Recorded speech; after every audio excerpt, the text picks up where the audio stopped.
Well, as you might have already suspected, we're going to be focusing on 3 different models today in this premiere. This one right here hardly needs an introduction. The Singer Featherweight, introduced in 1933-34 at the Chicago World's Fair with that infamous theme of Century of Progress. But well before that, this machine just behind it, which has some resemblance to the Featherweight with this extension bed, this model, the 99, was first introduced in 1911, about 2 decades plus before the Singer Featherweight.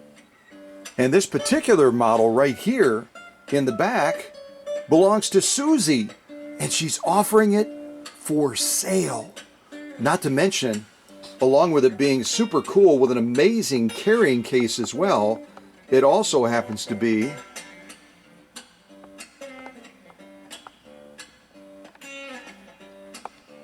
a Centennial model. And it's a hand crank. You can get off the grid and enjoy sewing even if the power goes out, or if you don't have any power. Yeah. And this particular one was born with a Centennial badge. It kind of gives it away, doesn't it? 1951, specific birth date of September 5th, 1951. And if you want to verify that, like I always say, trust but verify. You can look it up using the serial number, which is, I'll actually zoom in on it.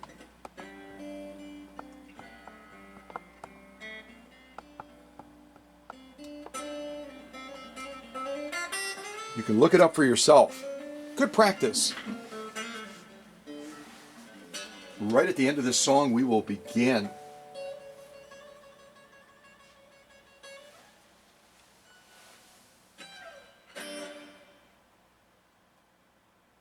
All right, I'm going to pause it right there for a moment. So I decided to do this premiere highlighting these 3 models because they share a number of different characteristics between themselves, but also the servicing of them is a little bit different. So I'm going to be showing you some servicing, a little bit of servicing on all 3 models, and that way if you possess a 99K, or in this case, if you want to possess a gorgeous Centennial 99K hand crank with this amazing extension bed that gives you more workspace than the Featherweight, then you can go ahead and reach out to me and say, I'm interested in that machine. I want to take a swing at that machine and see if I can add that to my personal collection. Because you have so many pluses with this 99K. It's a hand crank. You don't need to power it up. It has portability in the beautiful case. It has an incredible extension bed as well. That gives it even more workspace, as you can see, than this Singer Featherweight. Probably a good 5 to 6 inches more workspace. So anyway, we'll talk more about that. But again, if you're looking for Christmas to add a fabulous machine that's been fully serviced with Workshop Magic, then reach out either during or after this premiere, and we can talk turkey, as they say, even though it's Christmas. Yeah. All right, a little bit more music as we get into this.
All right, I just bumped the volume down a little bit. So let's focus a little bit more in on this 99K. And any of you that are watching right now, if you know anything about the 99K, then go ahead and share that in the live chat. And I'm going to give you some facts on the 99K that you may not know. And then you can add that to your toolbox when you go out into your circles and start to share your knowledge and your inspiration and your joy about your love of vintage sewing machines. So the 99K was first introduced right around 1911. And in 1911, this machine came on the scene because there was a desire to have a more portable machine. And again, remember that this was decades before the Featherweight was introduced. They didn't have that little Princess of Singers, which technically is considered a half-size machine compared to this 3/4 size in front of you right now. So they didn't have a Featherweight on the scene. They had not yet rolled out the 185Js and 185Ks out of Canada that also were 3/4 size machines. Those didn't come out until right around the time that the Spartan came out. So this machine was on the scene, and they were offering it as a more portable option, something lighter weight, something you can move around and be able to tuck into those corners in your smaller apartment when you didn't have a lot of luxury space available. So they introduced this in 1911, and it was so popular, it continued to be produced until almost 1960. There's date differences as far as, people saying this, that, and the other thing, but right around 1958, it finally went out of commission. So it even continued to be produced long after the Featherweight came on the scene in 1933-34. And this has an easy drop-in bobbin. We're going to be digging into that a little bit because I'm going to show you how to break that hook system down and do a real thorough service on it. And also we're going to be looking at the upper tension as well. This upper tension right here, as you can see in this little tray, has already been disassembled. We're going to go through and check and clean and then reassemble this during this premiere as well. So you'll have a chance to kind of see how that's done. And this one even is a little bit more complicated because we have additional components that have to be inserted into that chamber of the faceplate that normally you wouldn't have to deal with, because this is one that's set up in that manner. So yeah, let's get going on this and see if we can learn a little bit more about this great machine, again introduced in 1911. Okay.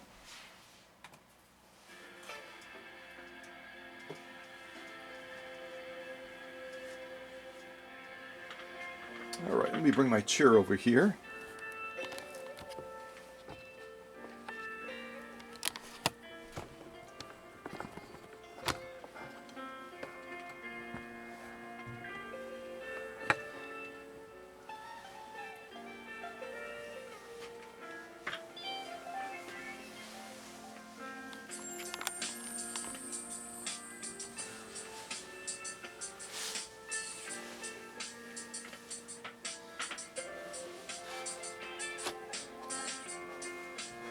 They always say that there are certain things that are so basic you shouldn't have to explain them, but I'm going to cover how to take these plates off because they can prove to be a little bit tricky sometimes for folks. We're going to start by taking off the feed dog plate. Get that off first. And occasionally you will have a machine where these screws are really, really tough to get out. In that case, what I would do is I would heat them up with a hairdryer. Don't use, if you have one of these little torches, don't use a torch like this in this area because it's too close to the clear coat. Clear coat has a fairly low melting point. It's going to be right around 400 degrees. And you don't want to hit that torch right here and then compromise your clear coat on that bed. So just grab the hairdryer, heat it up for a little bit, and then you should be able to take these out fairly easily. And I showed you in the last live stream these great little Pittsburgh trays that I picked up at Harbor Freight. I think it was on their Black Friday sale, and I'd strongly recommend picking up something similar to this, whether it's at Harbor Freight or somewhere else, so that you can keep all your parts together when you're disassembling a machine like this. Take both of these out, and then we'll remove that plate, and then we'll take this other plate off after.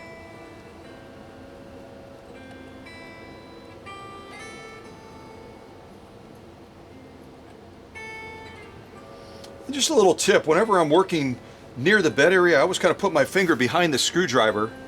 That way, if the screwdriver slips, it's going to rest against your finger instead of scratching across the bed. It's so easy and can happen so quickly. You don't want that to happen to your machine.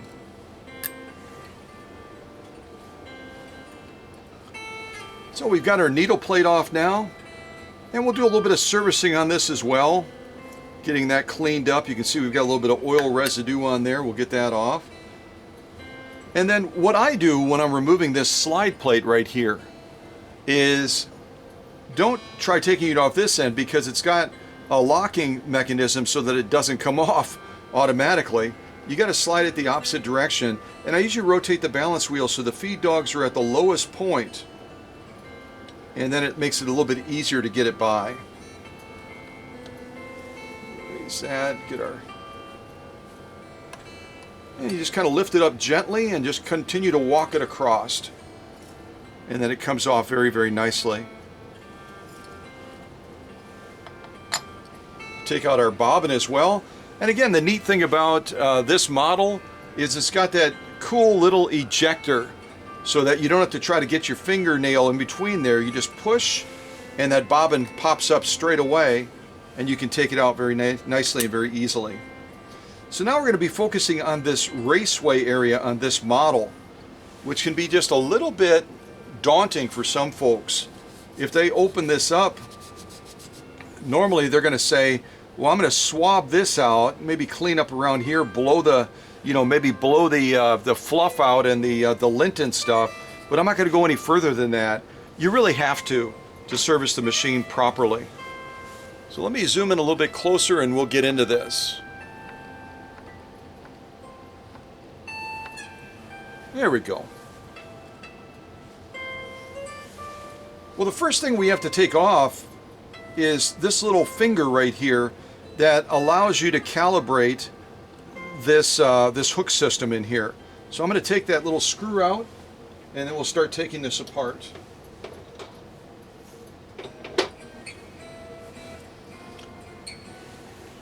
And this screw sometimes can be a little bit of a tough thing to get out as well. You can heat it up with a hair dryer. You could also heat it up with a torch, but just take into account that right here, adjacent to this ejector, there's a little piece of felt that acts as a wicking system for the raceway. You put a couple drops of oil on it, that little red pad right there, and that allows that system to be self-lubricating in a sense. So just don't get the torch too quick to that, or you're going to create a lot of smoke and burn up that felt pad, and then you'll have to replace it. So let's see if we can get this screw out without heating it up, hopefully. And then the screw right here is the one that we're taking out again.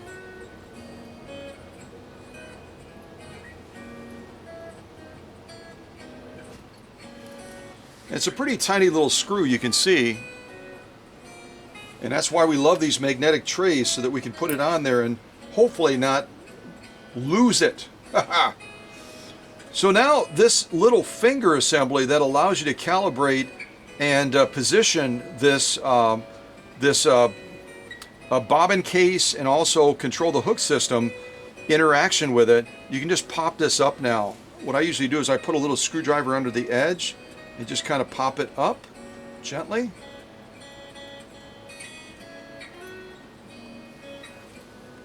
And my feed dogs might be too low. I'm going to raise those up a little bit, and then I can get underneath there a little bit more easily.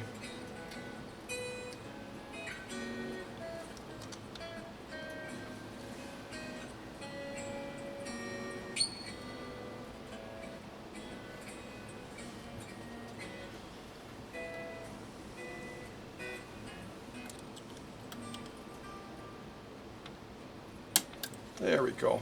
That was stuck on there pretty good, wasn't it? You heard it kind of pop free. So we're taking this piece off now. Go and put it in our magnetic tray, and we'll circle back to that to clean it. Now we're going to be pushing this towards the front. You can see now with that finger out, it has mobility. Now we're going to be removing that bobbin case from here. Sometimes it gets stuck a little bit. We'll have to kind of wiggle it free. There we go. Now we have our bobbin case out. This is what we'll be adjusting if we want to define that top stitch a little bit better. Our set screw on this one is going to be on the right, and our adjusting screw is going to be on the left. Hopefully you can see that in the shot. And there's quite a bit of servicing we'll be doing on this as well. We'll put that in our magnetic tray as well.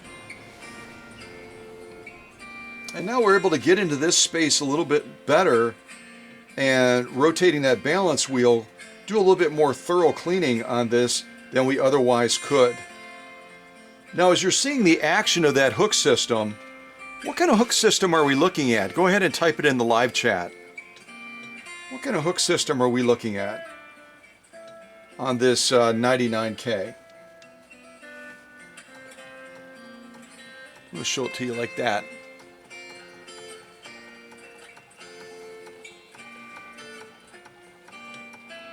Yeah, if you said oscillating hook system, you're absolutely right.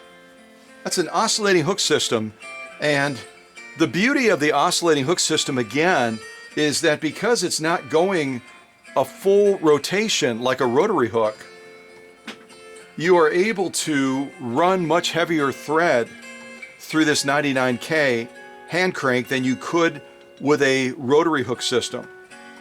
So if you're looking to do some leather sewing using this hand crank that Susie's offering for sale, you can get away with running some pretty crazy heavy thread through this machine. Well, let's focus on cleaning this up a little bit now. We'll tidy up this area, and then we'll go ahead and reassemble it again. We got to clean up these edges and the whole shebang. And this little band right here is what's going to hold that slide plate on.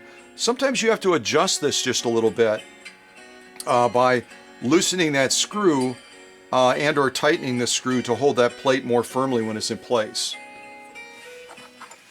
But right now I'm going to take this beautiful extension bed off just to free up our space a little bit more. Slide this machine over just a little bit. Let me check my camera angle.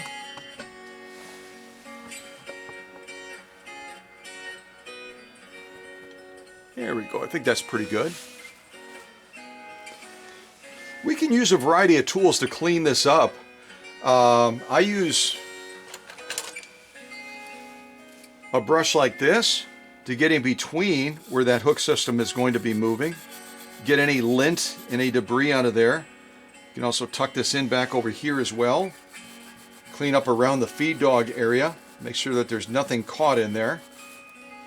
Again, pivot this over and kind of come up between here as well. And again, just be careful of that wick piece there that keeps this machine well lubricated. What I'm going to do now is I'm going to put a little bit of kerosene in there. And actually I'm seeing quite a bit of buildup right here. I think I might hit that with rubbing alcohol first. And again, just be careful using rubbing alcohol around this area, because rubbing alcohol and clear coats do not get along well. It'll cause some damage. So just put a light drop on here away from the machine, and then you can get in there and use it to break down some of that varnishing and that caramelization that's on there. I'm going to start right in there first, I think.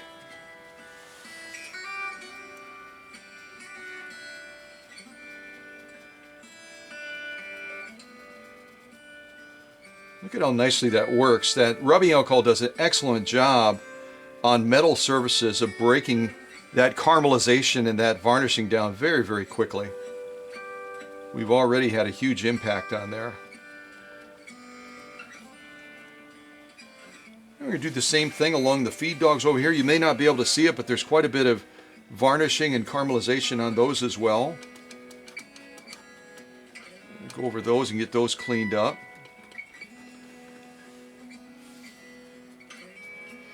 And you can see readily looking at this, had we not taken those few pieces off, we wouldn't be able to access these areas to deep clean them and to get them lubricated properly so that they function better.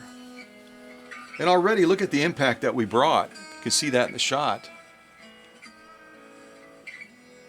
That does affect your sewing, that does affect stitch quality, that does affect how well your machine is going to operate. The little bit of dirt that you decide to leave behind can affect it. Think about a car. You know, back in the day when fuel filters were not quite as sophisticated, a little bit of debris getting into a fuel filter could leave you stranded. It could cause that vehicle basically to just stall, and it would not run until you got that filter changed out and got that debris cleaned out. These machines, like this one here, again introduced in 1911, they're affected greatly by dirt, by varnishing, by debris, and that's why we spend the time that we do to clean them up. Make sure that they're tidied up properly. So again, I'm just kind of going around the edges, getting off some of that excess, and look at again what we got off already with just a little bit of effort. Just a little bit of effort. Yeah. I'm going to go around here now and use a Dremel. I'm going to put on my safety goggles, my little safety glasses. And if you decide to do a Dremel along here, just be real careful. Be real careful and use the right type of Dremel head because you're going to be operating real close to that painted surface in that clear coat, and you don't want to damage your finish. So I'm going to slow the Dremel way down to the lowest setting. Go ahead and turn it on. And we're just going to go ahead and, give me 1 second here. That cord caught the edge of my rubbing alcohol and decided to say, hey, let's see if we can clean that workbench surface a little bit. All right, let me dab that up real quick. That's the only thing about these little bottles. Sometimes you pop them open, you forget to screw that cap back down, and if they get knocked over, gravity still works. There we go. Never cry over spilled rubbing alcohol, right? All right. Let's see if we can go around this edge a little bit now and clean it up.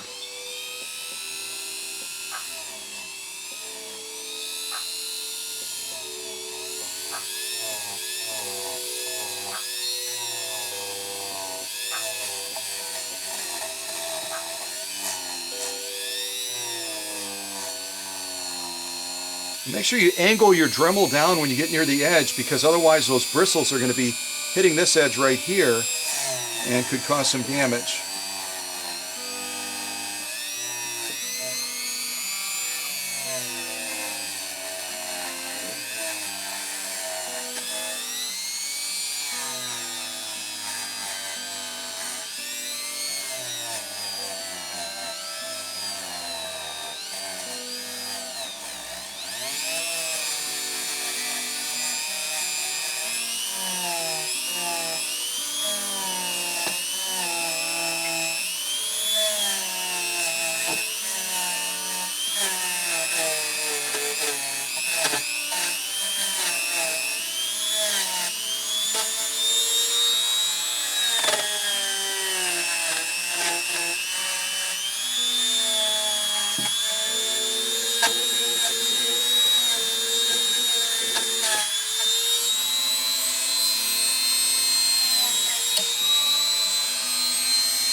And while we're here, we might as well clean the needle bar and the presser foot bar as well.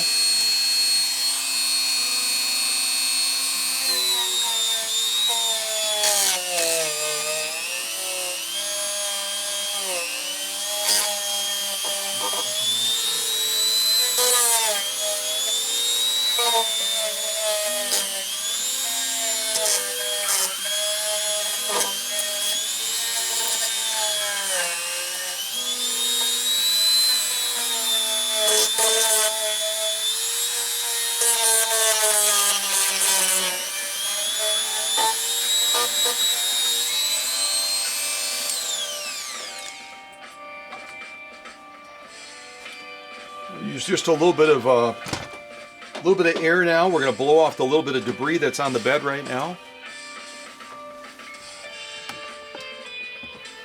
I'm going to move this tripod back just a little bit because I keep bumping it with my leg. And I'll change the shot and zoom it in a little bit more.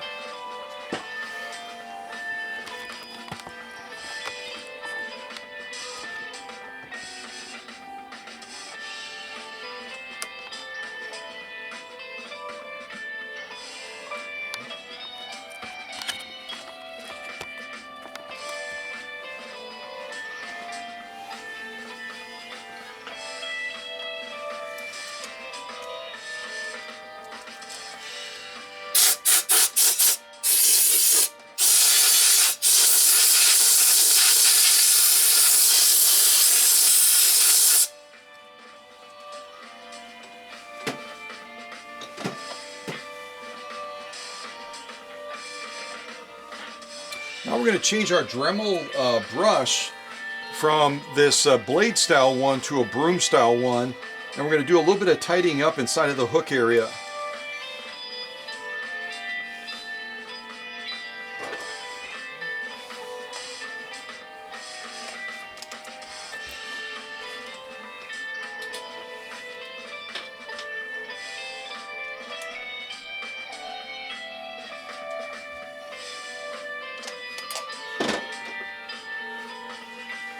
So you can see the difference in the brushes. This is the first one we used. It's a blade style one, and now we're going to be going to a broom style one that we can get into these spaces a little bit better. And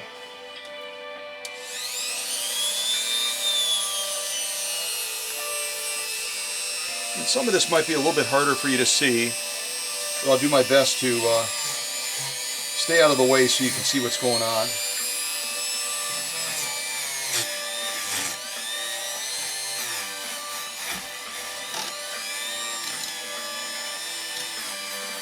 And whenever you're working with a Dremel like this, just be aware that you've got this shaft right here. And as you're moving this Dremel around, this brush will be making contact, but this also can make contact with metal parts that are inside of your raceway that can be damaged by metal to metal. So keep your angle right so that you're using the brush, but you're not making contact with that shaft that's spinning.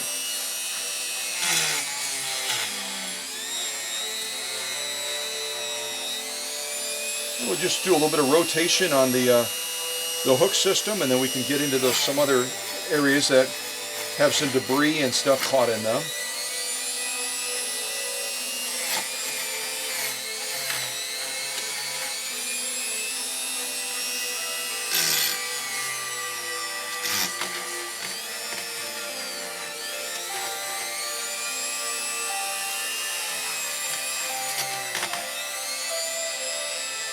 Now we're going to go to even a smaller brush so we can get into some of those real tight areas.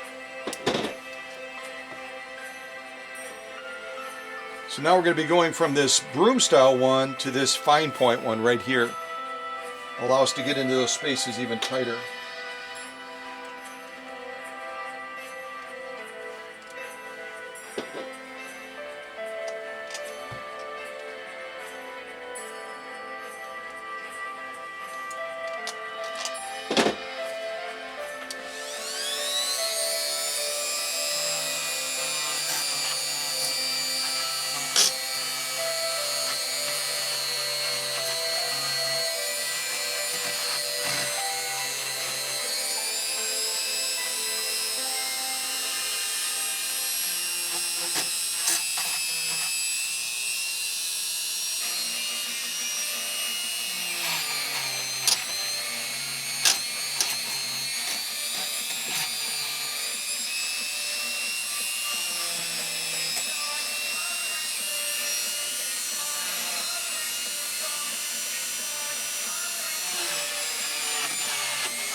And some of those blackened spots are where the surface coating is actually gone, so we're down to base metal. That's not dirty, that's just a base metal on there.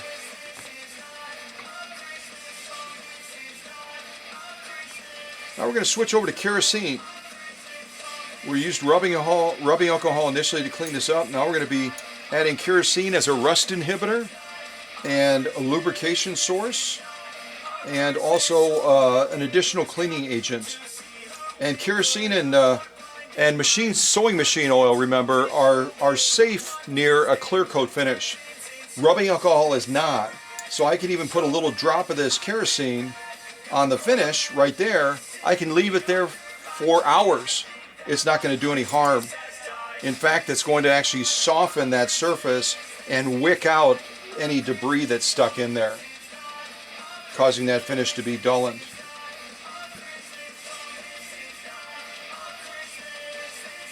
Just have a little bit of kerosene on there, and you can see the impact when I go over the finish here. Beautiful for cleaning the surface of the machine and tidying it up. Although this machine is so gorgeous, it really doesn't need much help, does it? And put some drops down here in the hook system as well.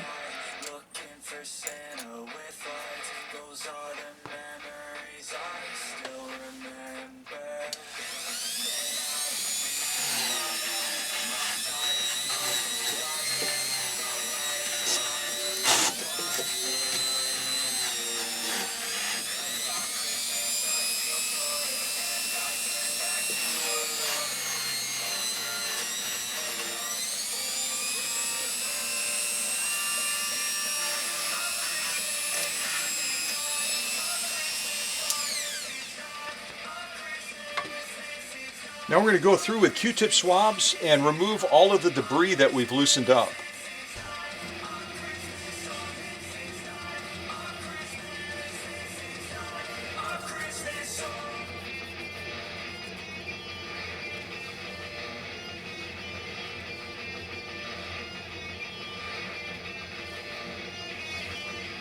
See what I'm talking about? That's why you can't just use a Dremel and walk away. You're leaving all the junk broken down on that surface, and it's going to work its way back into that hook system again. So you have to take the little bit of extra effort and go over it and clean up all that loosened debris. Look at already. And imagine that this is the brain center. This is the brain center for the sewing machine, and all of this junk is inhibiting the sewing process and that thread doing its magic down in this area, creating those stitches.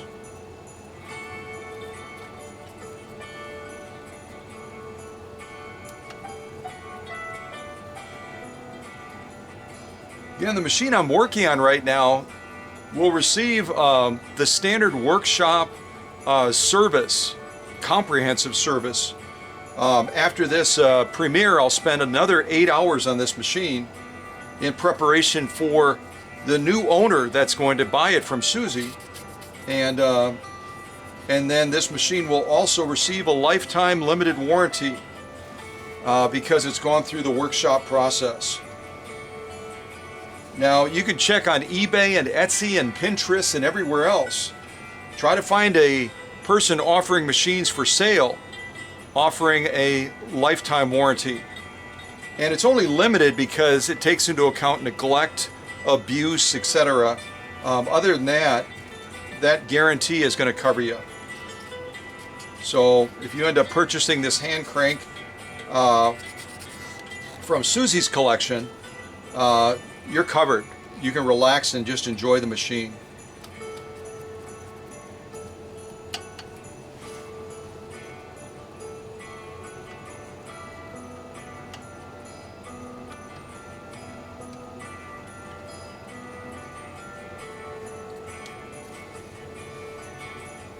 All of that stuff that we're getting out of there.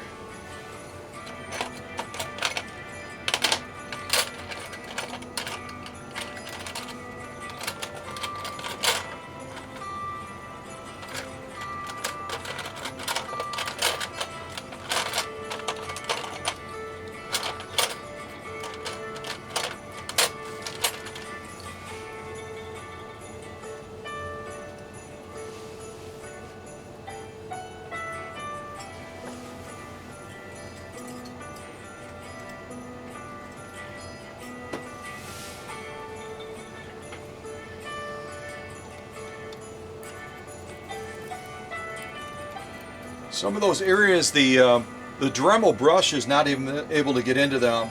So then we go fine tuning and surgical, and we incorporate this dental tool to get into all of those different little nooks and crannies and corners of that hook system to make sure that we've gotten all of the debris out of there.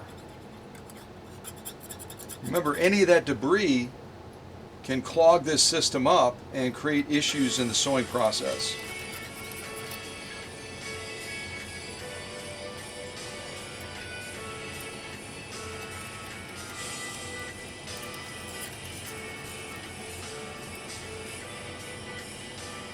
You notice how I keep rotating the balance wheel so I can get to the different parts of the hook system and make sure we don't leave any of that debris behind.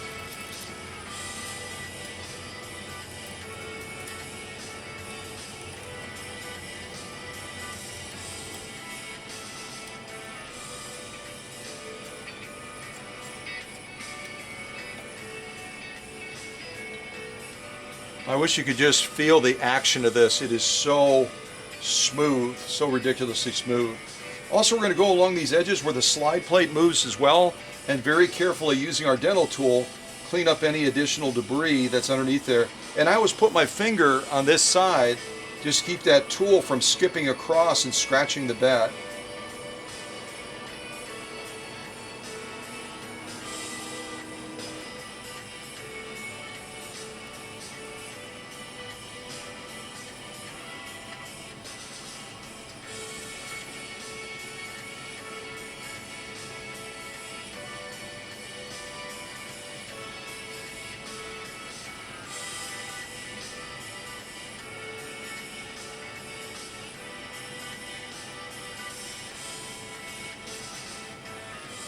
Now we're going to go over it again with Q-tip swabs, a little bit more kerosene, and just make sure we haven't left anything behind. Remember, kerosene is a rust inhibitor, and usually on machines that are stored improperly, or maybe in damper climates, that rust is going to start in this area right here. So we're preventing that from happening from the get-go.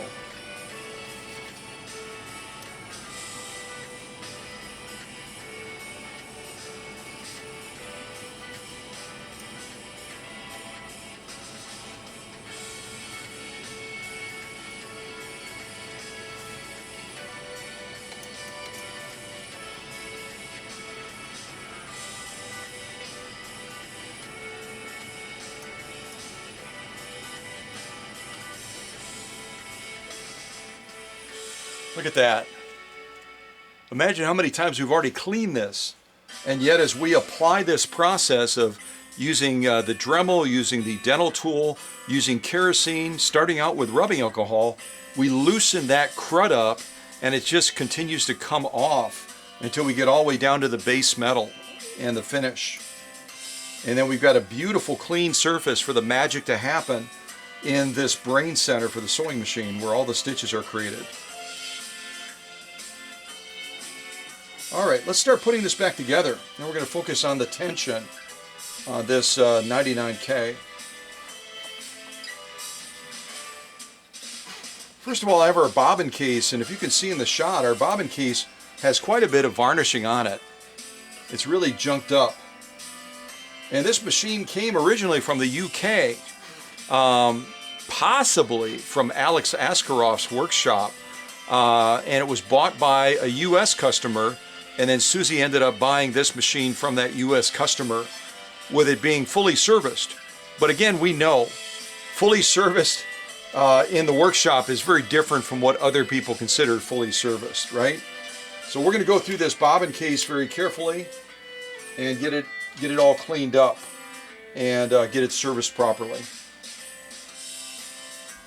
Actually start with some dental tools on the inside here where that bobbin is going to be sitting.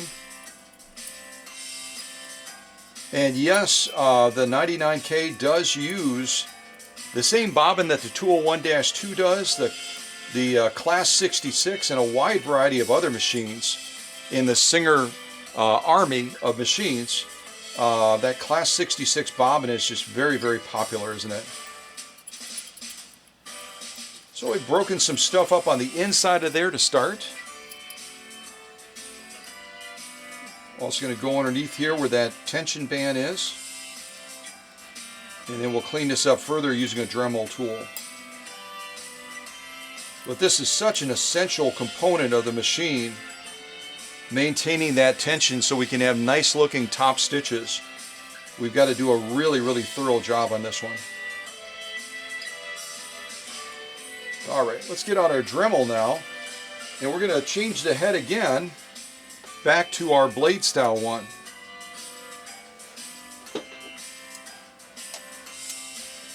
We'll take this little fine point one off. We'll keep that out though because we're probably going to need it again. And we'll go back to this blade style one.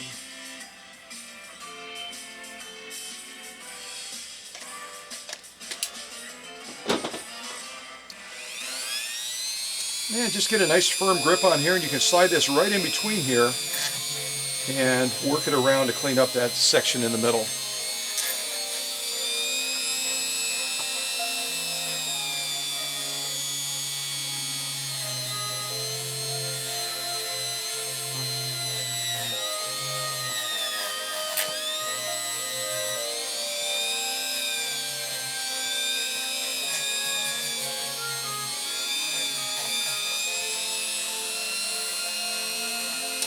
And this is a rigid blade style brush. It doesn't flex very much. I'm going to go to a softer one now so I can get into some of those tighter crevices in this bobbin case. So I'm going to set this one to the side, and we'll go to one that's going to have a little bit more flexibility. I can find it.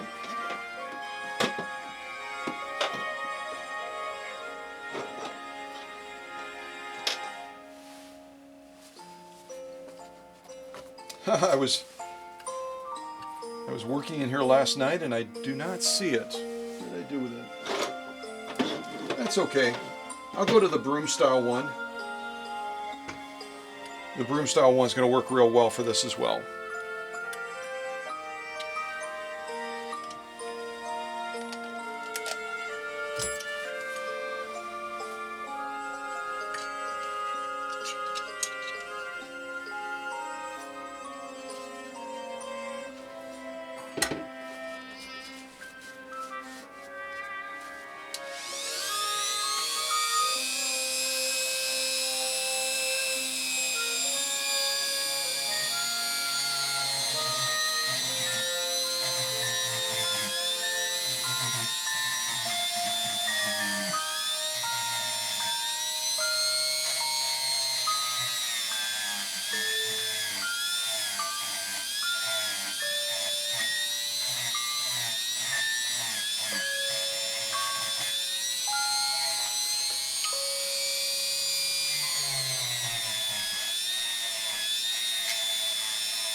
Okay, now we broke this down.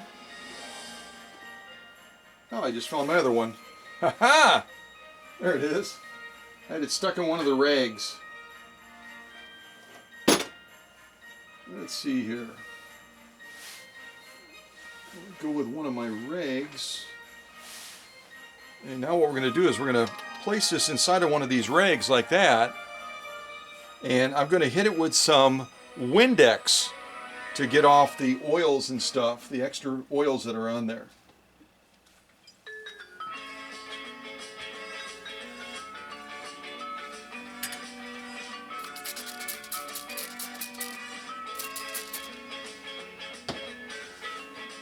You see the bubbling action on there, breaking down that extra varnishing and oil that, you know, might be really, really deep in there and it's hard to reach.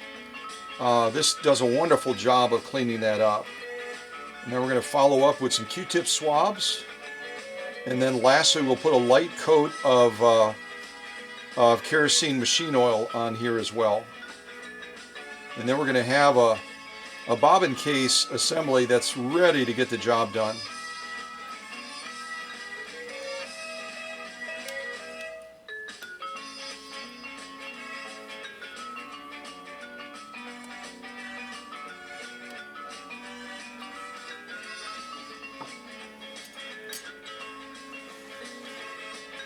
That's a big difference right there. That's going to do its job and do it really, really well.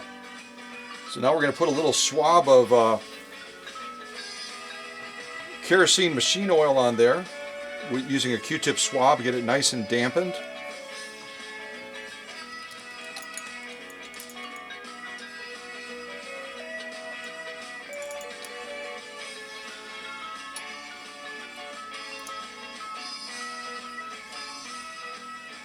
Now there is one additional step we could take on here, and that is we could actually take this little pressure band off and clean underneath there as well. It requires taking out two very, very small screws, and I would say probably doing that once a year would be sufficient. And I will do that after the live stream because it's a little bit more tedious and time consuming. But another quick solution, after I get done applying this kerosene coat, look at that dirt again right there. Ha ha! See what I'm saying? Another quick solution, and the reason we would take that little tension band off right here, you can see again we've got a set screw and we've got an adjusting screw. There is lint and debris that can get caught underneath there.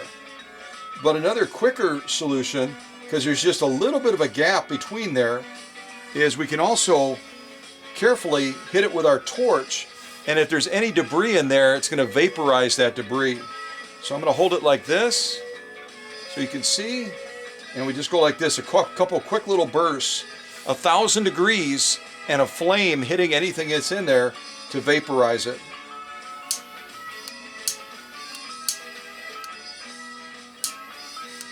There we go. It's that easy. It's that quick. And then because we probably just burned a little bit of that kerosene off, I'll add just a little bit more to inhibit any rust that might get on there, and then we'll just wipe off the excess. There we go. That's a very, very happy bobbin system.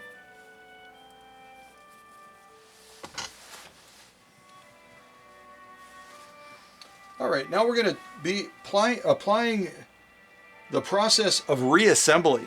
That sounds kind of weird, doesn't it? We're going to be applying the process of reassembly and putting this back together now.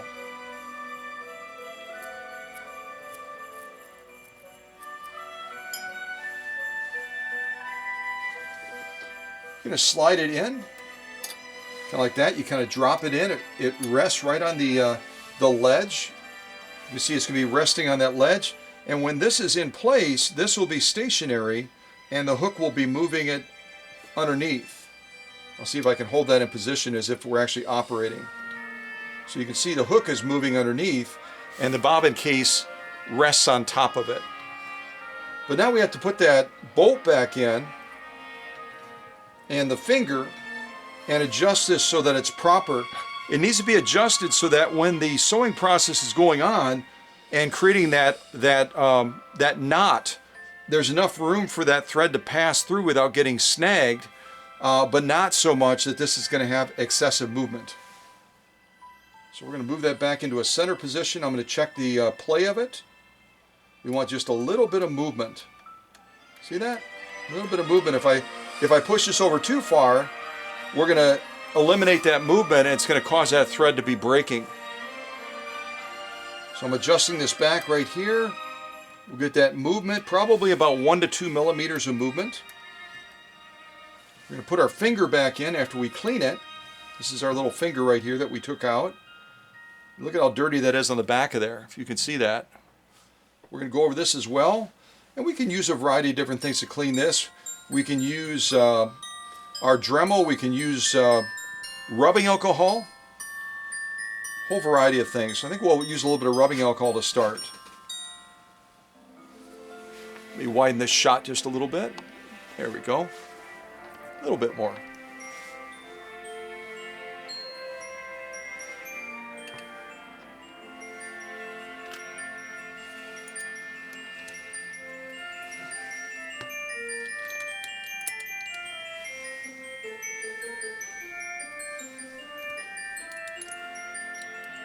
And again, just keep that rubbing alcohol away from your machine surface so it doesn't make contact with that clear coat. I'm going to go over this now and get some of that extra crud off of there.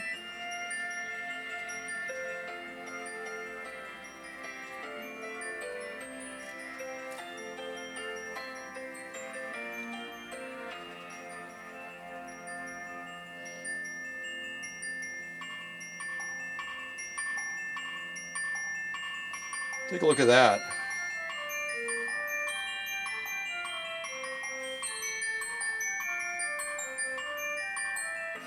Go into a sew and vac, you'll go in with this in your raceway, and all the other junk, you'll come out with the same junk because they don't have time to do this. Or they choose not to do it.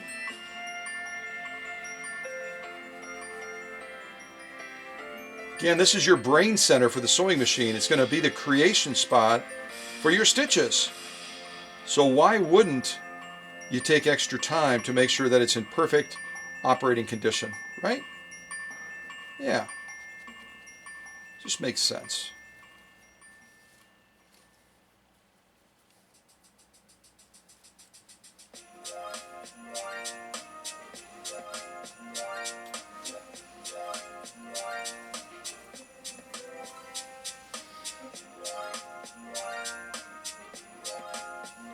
We don't want that in our machine, right? No way. So I'm going to coat this with a little bit of kerosene as well to prevent it from having issues with rust. I've gotten smarter. I'm closing this now so I don't spill it again. A little bit of kerosene. I should say kerosene sewing machine oil, crystal clear sewing machine oil. I mixed the two so you get the benefits of both of them. And we'll just swab this a little bit to little light coat of kerosene sewing machine oil in there to keep it rust free. Now we're going to slide it back into position. And when you slide it back into position, you've got two holes on this side. Let me zoom in again. You're going to have two holes. One is going to go on this little dimple here that's mounted. The other one we're going to put our bolt through in the front. And then we have to put the finger into this little notch right here. There's a little notch right there.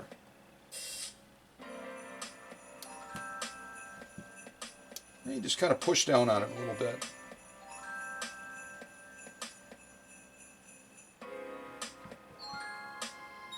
And now I'm going to be checking the action of this bobbin case again to make sure I've got some movement. See that?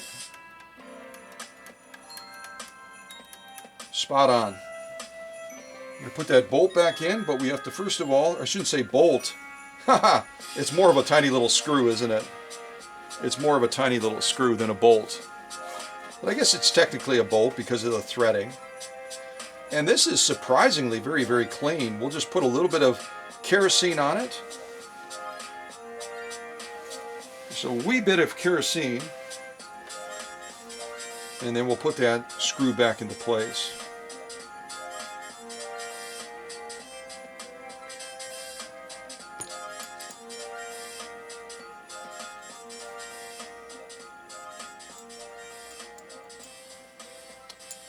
We put the kerosene on the screw to keep it clean and to make it clean, and also just to make it easier to remove so that the next person that services this machine with the new owner is not going to have any issues with getting this screw out if they decide to go and service the machine properly.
Remember that bobbin case is going to be resting on top of the hook system, so we also put just a little bit of extra lubrication right on this part of the hook so that as it's moving back and forth, it's going to have that slick surface to allow that hook to move freely underneath the bobbin case.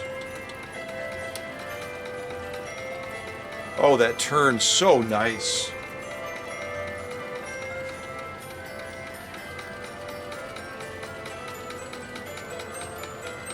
Unbelievable. Wow. Oh, nice. Now let's clean up the plates that we're going to put back on the machine. We'll clean up our slide plate first because that's going to be the first one that goes on. Let's go ahead and tidy that up.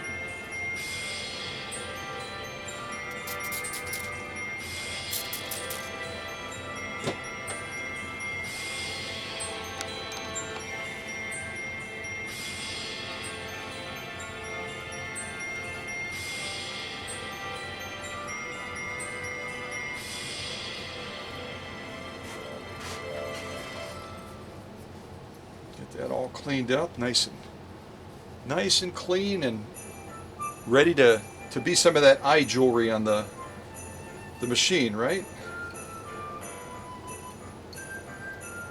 We're going to raise our presser foot, and now we're going to place this here, and then we're going to slide it this direction from right to left.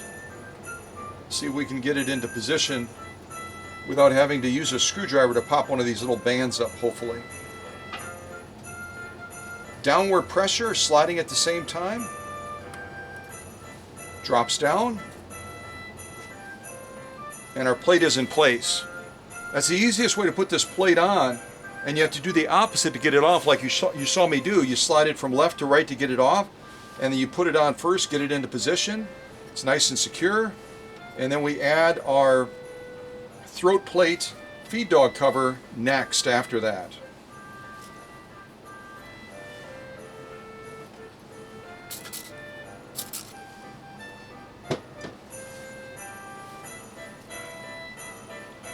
Jingle all the way, what feels Batman got away.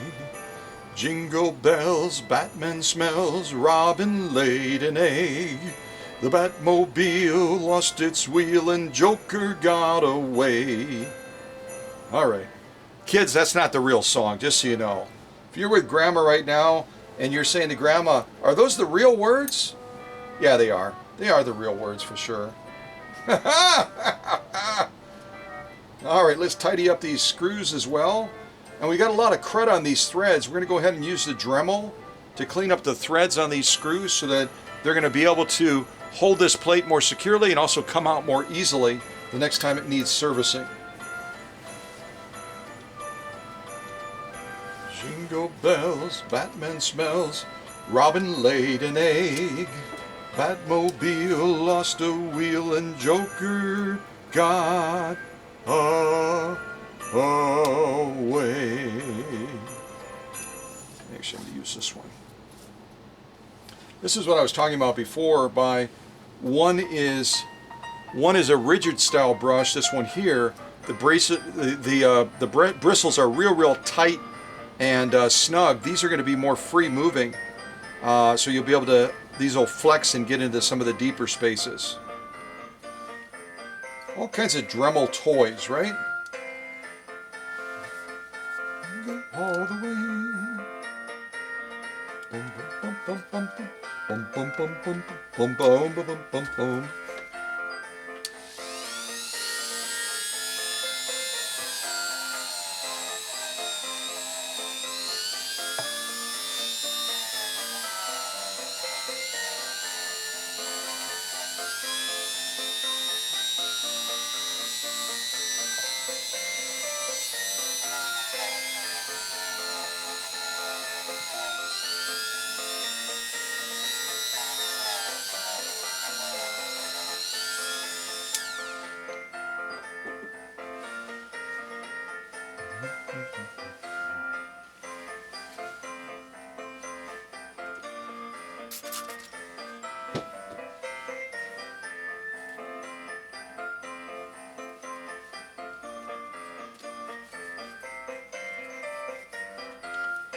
Jingle bells, jingle bells, jingle all the way.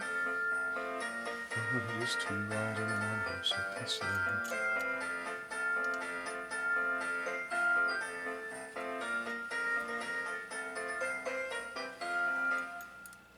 All right, we're going to get these turned a couple times so they're threaded in place.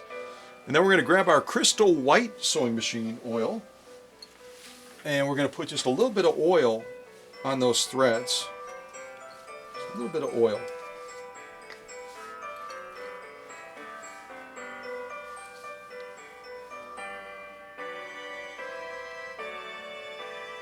Yeah, that was more than a little. Ha-ha! There we go. That's more appropriate. The good thing about the Crystal White sewing machine oil is that it doesn't stain. You've seen those Swedish beauties that have those awful brown stains at the oiling points across the top.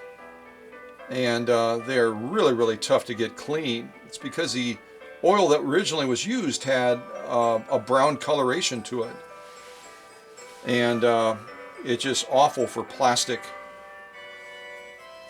which is what those openings are on the top of the sewing machines in most cases. They use a little, almost like a little funnel thing that they slide into the hole that the oil can be funneled down to the lubrication point. There we go. We're going to go ahead and snug these up.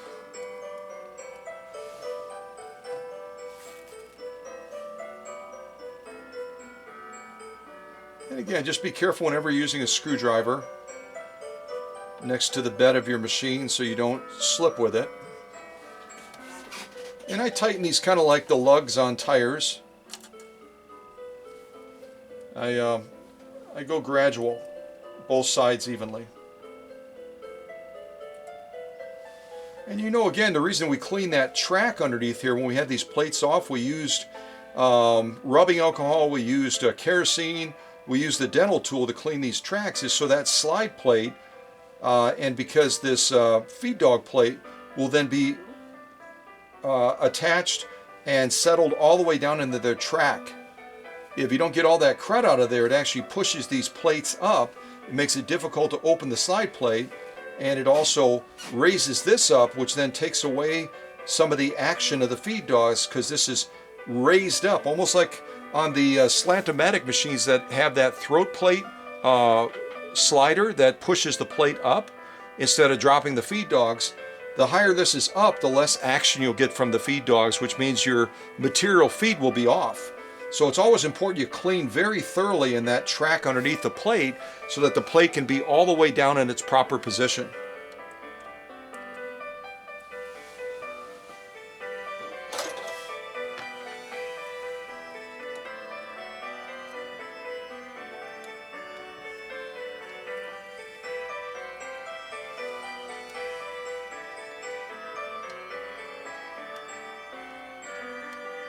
Again, just kind of wrapping my fingers around that screw and keeping that screwdriver from sliding away and scratching the plate or scratching the finish. And then when you get down to the final tightening, push that screwdriver nice and hard into that groove, really, really hard down, and give it that final little turn. You push down in the groove, that way it's not likely to skip away. This one we still have a ways to go, don't we?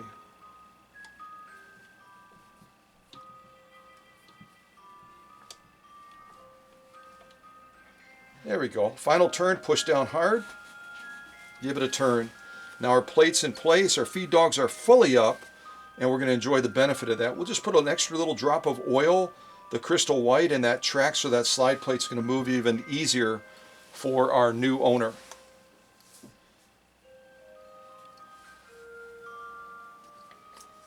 And again, if you've been looking for the right type of hand crank, one that is near museum quality like this one, I'll come out in the shot and show you.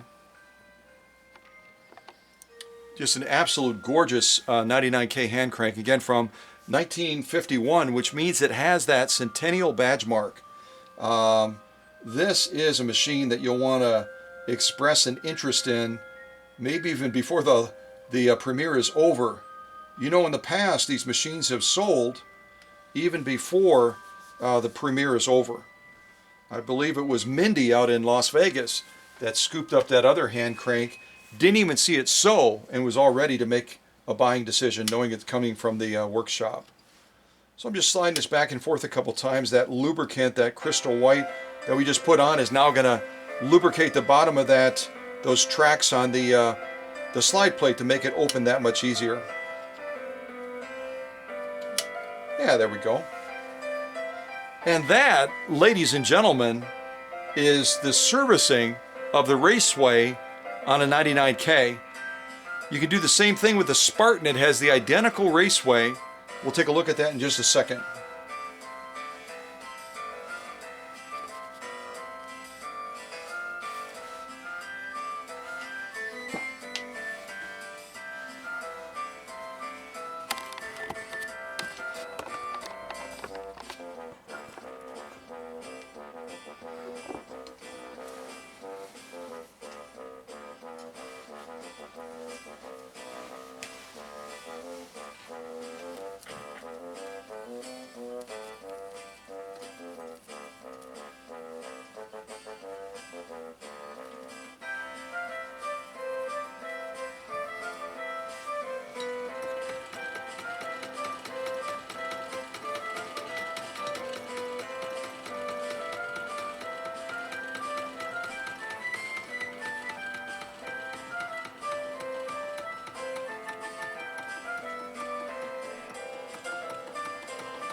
I won't do it in this Premiere, but I'll also be removing the hand crank.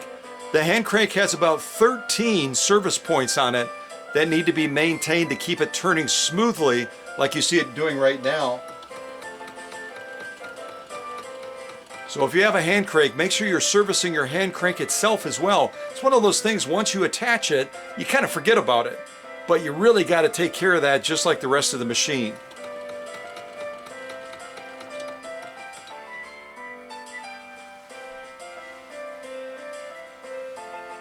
Let's take a look at this Spartan over here.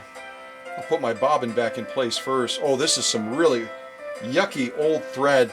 Make sure when you get a machine like this, you take the old thread off and wind a bobbin and put brand new thread on again. The people back in the day would absolutely cringe at the idea that I'm going to throw this thread away, but you got to do it.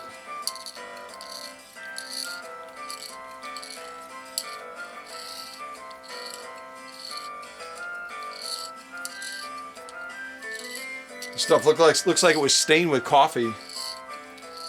It's so yucky.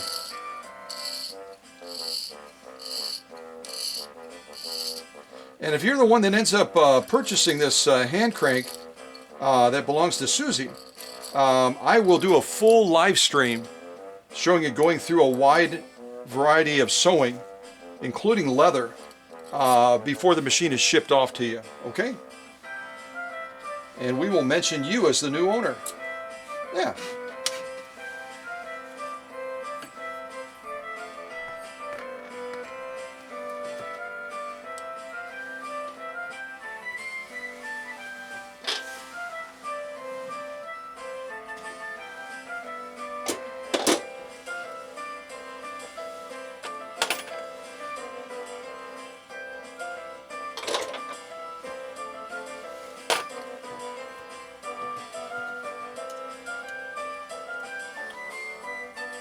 I'll tell you what, I'll do one other thing before we move away from this machine.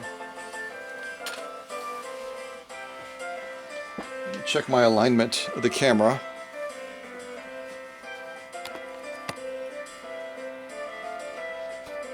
Yeah, that's pretty good. I'll just come in a little bit closer.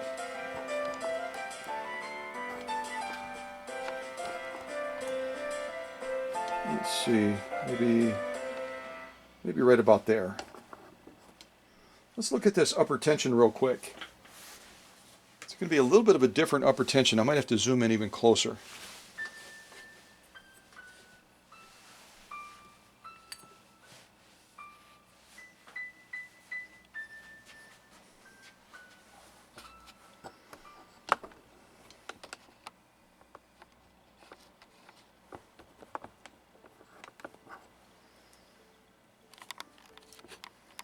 All right.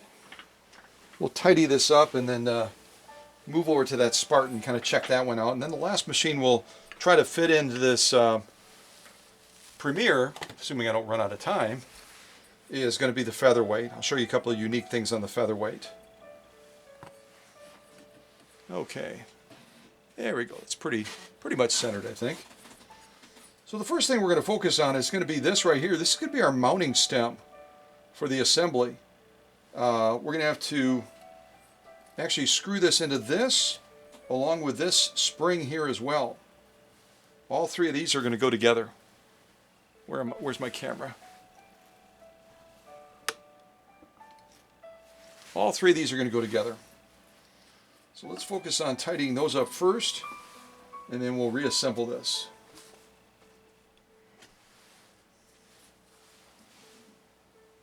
Do a little bit of cleanup on my Dremel brush.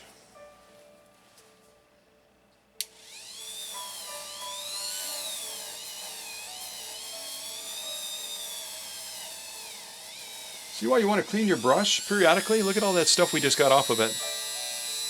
Otherwise you're going to be using this and keep cleaning parts on your machine, and you're going to end up reintroducing that crud and that varnishing and that dirt all over again. So do regular maintenance on your Dremel brush, whatever kind of brush you're using. And I'm going to use the, I'm actually going to change this. I'm going to go with the broom style one.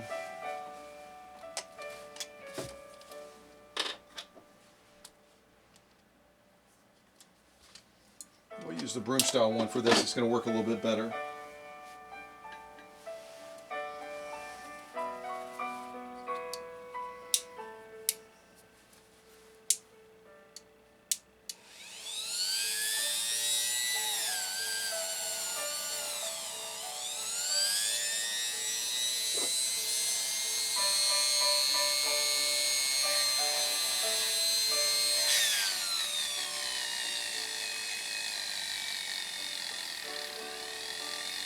This is going to be the chamber of the upper tension where that take-up spring, that check spring, is going to be operating. So we want to make sure it's nice and tidy.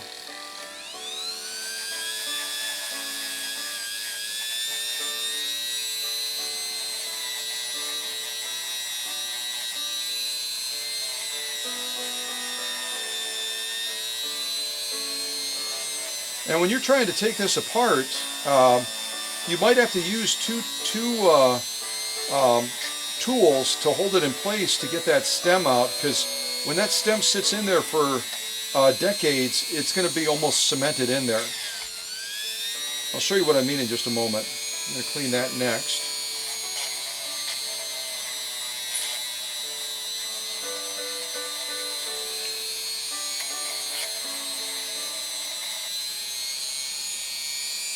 And again, whenever you're cleaning springs, kind of compress them like this, and then just gently go over them with that brush if you're going to use a Dremel, or you can use a hand brush too.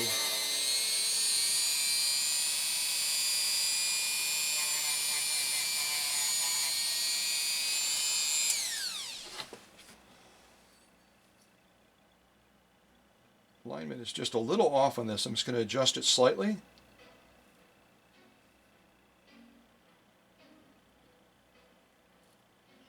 The alignment is a sweeping action of this. As this is sewing up and down like this, sometimes they get just a little bit out of alignment. It should be an even sweep coming down.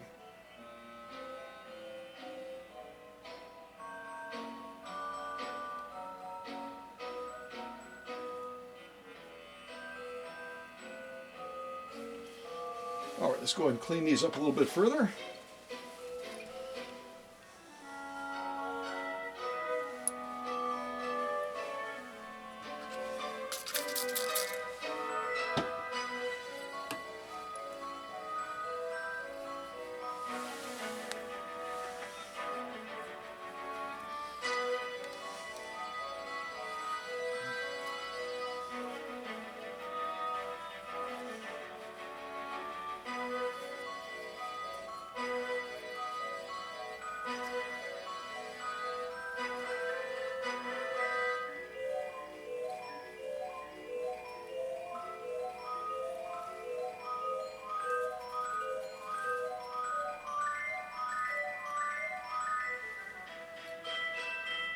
Now on the end here, we're going to put a little bit of kerosene where it's threaded, and we're going to be screwing it into here.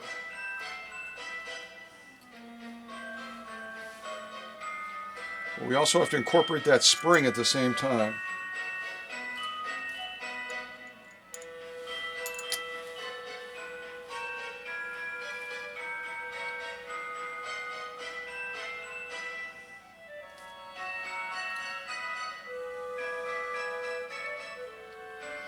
When you start screwing it in, you're going to want to have it so that the spring is a little bit below that ledge. I don't know if you can see that or not. You can have that spring just a little bit below the ledge as you're screwing it in. And then we're going to bring that spring up to rest it on that ledge. Right about there.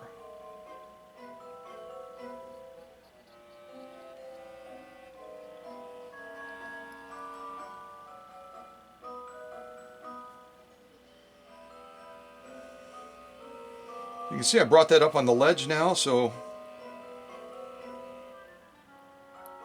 going to be checking the action and also the return of it. Should be about 4 to 5 ounces of return pressure. It feels really, really good. But now we have to snug this up more.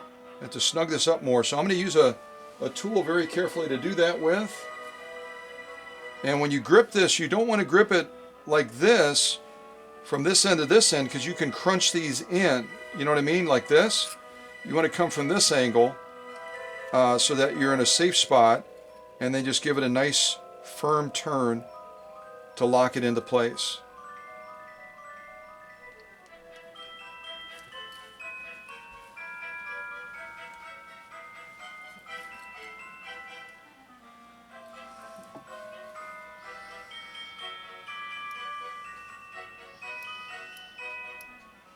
There we go, spot on.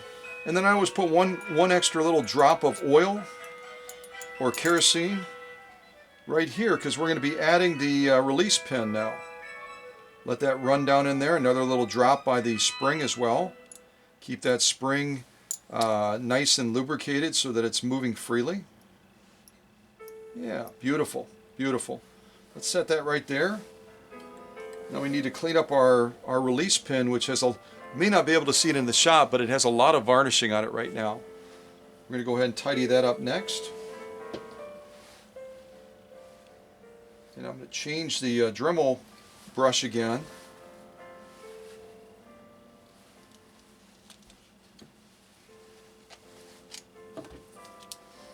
We have the broom style one on right now, and we're going to go back to the blade style one.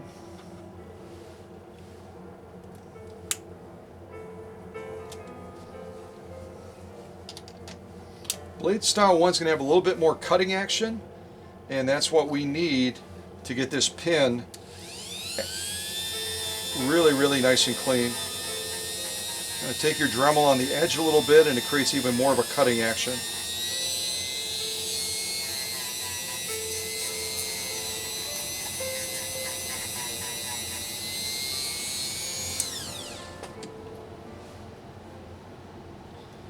I'm going to add some kerosene to that now.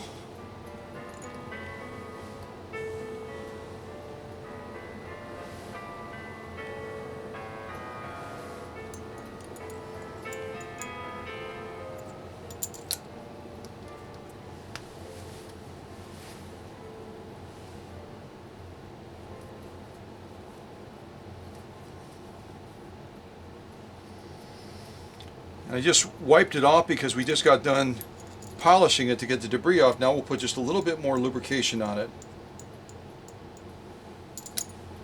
And we're going to drop it inside of this well. And with this one, there's not a stopping point on it, so it will come all the way through. See that? Some of them have a little flare on the top to keep it from falling out. That's not the case on this 99K. We're going to slide it into place. Just kind of set it off to the side a little bit for right now. That piece is all set. And we could even, if we wanted to, we could even slide it back in to the machine. We could do that straight away. I'm looking right into the bright lights, so I can't see. Oh, we're on the, let me loosen this.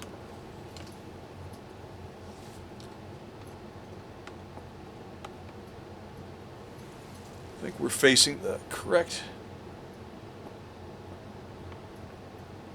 there we go, correct direction now.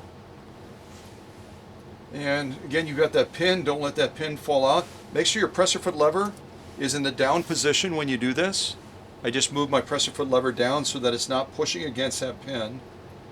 I'm going to slide this back into the well. And already after off camera, I've already cleaned this out. We're going to use a similar brush style to clean this part of the machine out.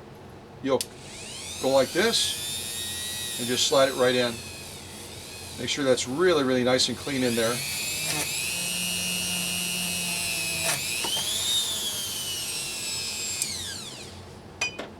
Okay, go ahead and swab that one last time.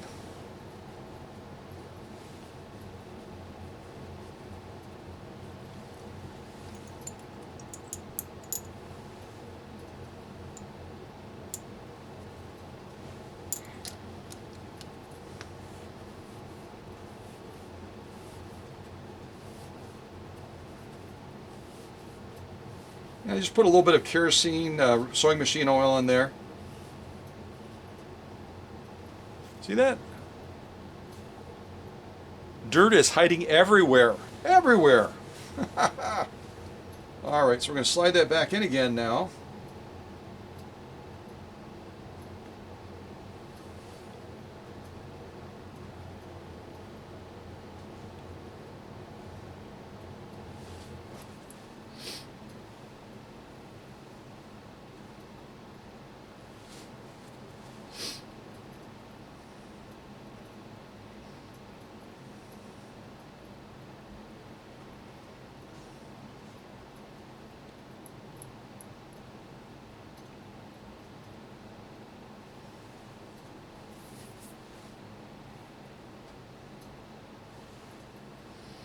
And on this one, it doesn't have a number on it. It's not a numbered upper tension, so you don't have to get it positioned with this opening in a certain way.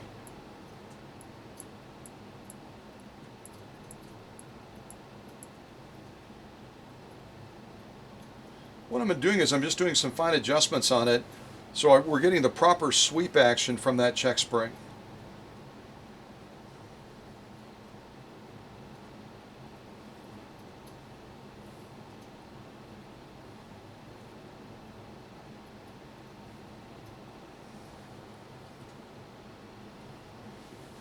Now I'm going to get my anchoring screw and put that back into place to lock this back into place for now. And this has already been cleaned, but I'm going to put a little bit of kerosene on it because this set screw is the one that you have to take out to release this upper tension and the assembly.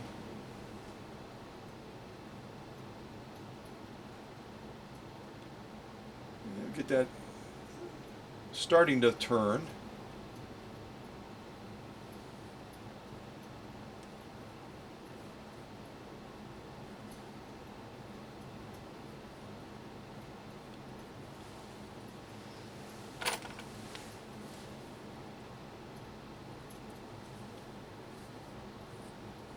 It turns so nice once you get it cleaned and lubricated properly, so it'll hold this assembly in place.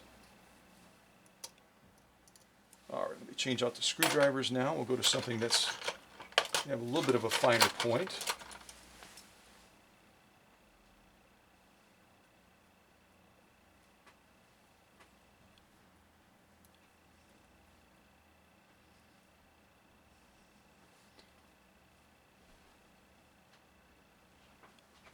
There we go. And that screw needs to be the set screw that's just on the inside, right where my finger's touching. Need to make sure that that is nice and snug to hold this assembly in place. I'm going to get a little bit more Christmas music going again. Kind of nice to have that in the background, isn't it?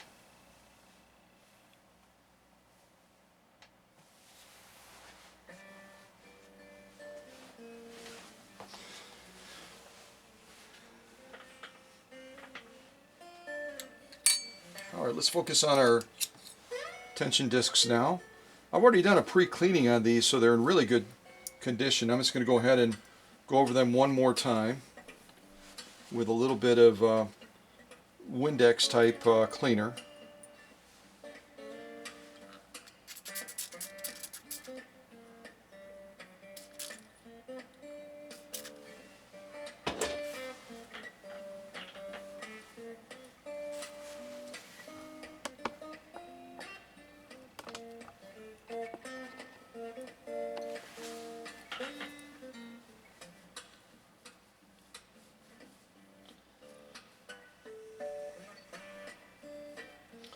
And our first one will go on. We'll just slide that into place.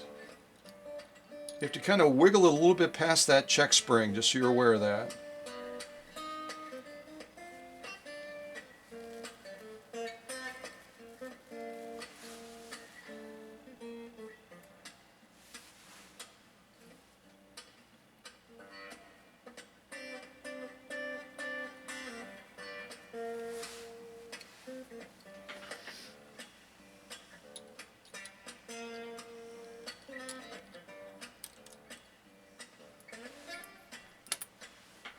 Just going to make one quick little change here.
All right, this is going to be our base plate for the spring. We're going to slide that on next. That will also help to the action of that that pin that releases the tension. It will allow those discs to then move freely so we can pull the thread. All right, let's go ahead and clean the spring next.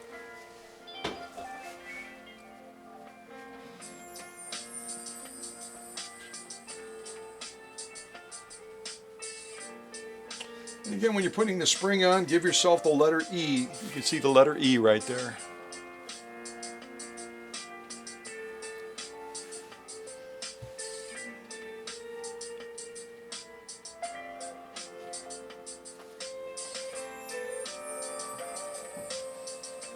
This is our adjuster. I'm just going to add a little bit of kerosene to that.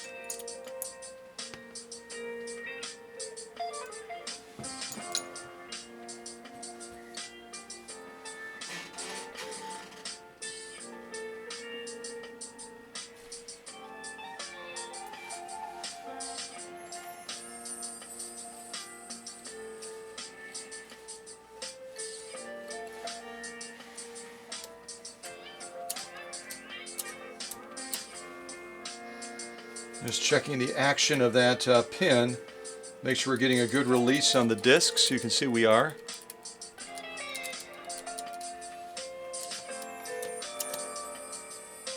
And we'll have to adjust this more as we actually move into the realm of sewing with the machine to see how the tension is responding.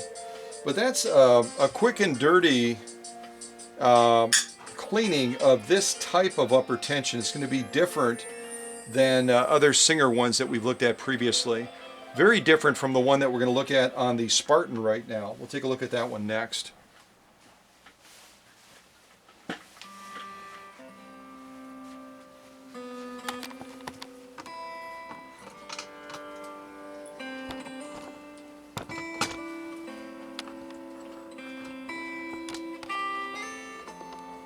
So again, this incredible 1951 Centennial badge marked 99K. Let me actually come off the tripod real quick. Centennial badge marked hand crank 99K is available for sale. Susie's offering it, and I am going to go through and finish the full complete service on it, and then I'm going to attach a lifetime limited warranty to this machine as well. So you'll want to check it out. It also comes with this super cool carrying case as well. This super cool carrying case is included with the machine and will allow you to carry this anywhere you need to go with the machine. So, all right, good luck closing this with one hand. I'm going to try. Yeah, really quite a beautiful setup. So reach out, don't delay. Some of you may have reached already. And scoop up this gorgeous 1951 Centennial 99K original hand crank, just absolutely spectacular. And it's got all kinds of additional accessories that come with it as well. All these goodies are going to come with the machine, along with an original instruction manual. And again, remember this fabulous extension bed that gives you more workspace than a Featherweight, and that fits inside of the case very nicely as well. And if you're into face plates because you like the eye candy, look at the face plate on this 99K. Unbelievable. And again, if you're the winner, if you're the one that ends up offering and purchasing this machine, I'm going to do a complete live stream on this machine demonstrating a wide field of sew-offs before it ever arrives at your home. So act now. This is the first Centennial hand crank 99K that I've ever had on the workbench. Either this workbench or the previous one. They're not very common. They're very, very rare. So I would act really, really quick on this one. Okay? All right. Let's go over to the Spartan now. And I'll have to keep an eye on my time. I don't know how long I've been running. But when I'm recording with this camera, I'm limited to about 2 hours and 45 minutes. So there you go. Less talking, Scott, less talking. So you look at the upper tension on that 99K over there, This one that we just cleaned and serviced. And you look at this one now on the Spartan. Very, very different. Very different. We'll see if we can pull this one out and show you how to do that, just to make that part of this this live stream, or excuse me, this premiere instructional video.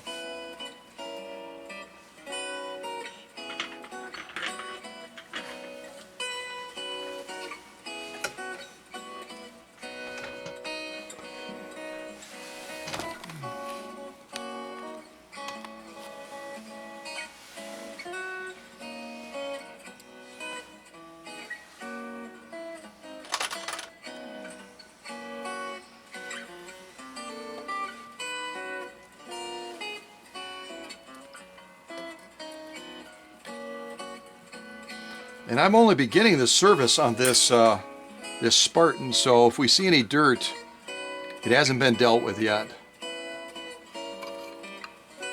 All right, get that faceplate off. See what I'm saying? Look at the inside of this faceplate. I gotta shut that light off temporarily so I can see. There we go. Yeah. She's still a messy girl right now, you can see that. Let's work on this tension right now. We can see how this is done compared to the other one. I think that's good stuff to know, don't you? All right, hopefully our screw comes out without too much of a battle. There we go.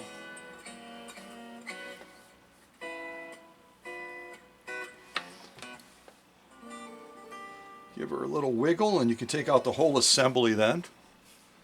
You can see this assembly is uniquely different. We're going to have that same pin, so as you're taking it out, be careful you don't tilt it, inadvertently and lose that little release pin.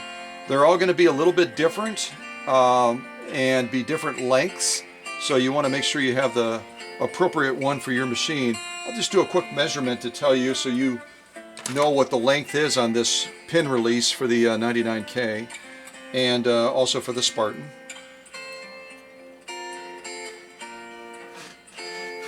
Okay, so we're looking at a length of, I'm still not used to this yet, it's going to be about 1 inch long. It's going to be 1 inch long, so just about the width of a quarter, a little bit more. And I think that equates to about, probably about 30 millimeters. Someone can Google that and see how many millimeters is in an inch. I'd be curious to know. But that's going to be a pin release that's 1 inch long. All right, let's take this thing apart. You saw the other one already apart. This one you'll have a chance to actually see me take it apart, which is kind of cool. Once I get the camera in the right place. There it is.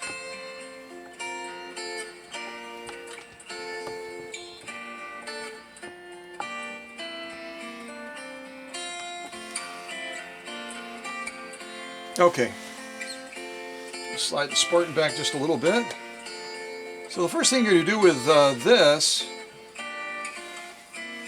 we actually grab our little tray here, we'll throw our pin on there. First thing you're going to do with this type of assembly is you're going to depress, not like sad, you're going to depress the numbered portion so you can turn this right here. So I'm going to depress that, kind of push against it. And then I'll be able to turn this when I push that down. Hopefully you can see that in the shot. Now I can turn this freely. Otherwise there's a little pin on here that sticks into there and then you can't turn it. So I've got that piece off. Put that right there. Our numbered portion goes right there. We've got a little piece right here that has a pin on it that's going to allow us to control and change tension without the tension knob coming off. We've got our spring. We've got our inner plate.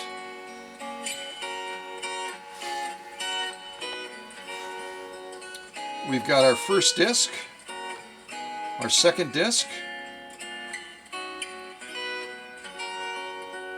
and our spring. So I'm going to kind of put them in an order and then go down and show you. And we could remove this one as well, like we did the other one, and separate these two. But that'll require loosening this screw right here. This one is not going to be a screw-in type like the 99K. This one is going to be slide the stem in, and then that set screw is going to hold it in place. But that might be important for you to know as well. Let's zoom in on these and take a look. So over here we've got our little pin that we just took out. And it's not wanting to focus. All right, let's go over here. These are all the components that we just took out.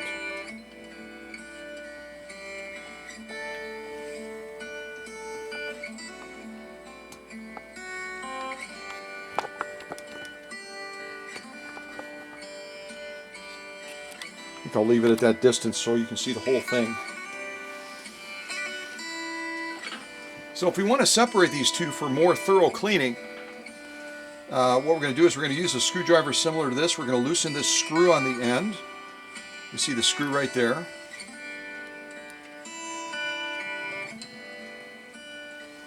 And that is really, really tight. Let's see if I can get it open like this.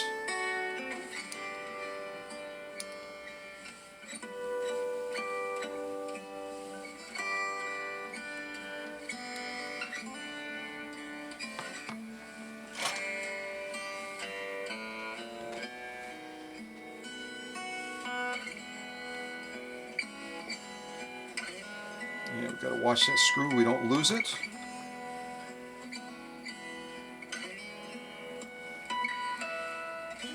Pull this out now. You don't have to take the screw all the way out, but we may end up taking it out to clean it anyway. So now we're going to clean inside of here, because that's where the spring is going to be moving, inside of that portion right there. And we'll use our Dremel brush tool again, I think will be the easiest way to do that.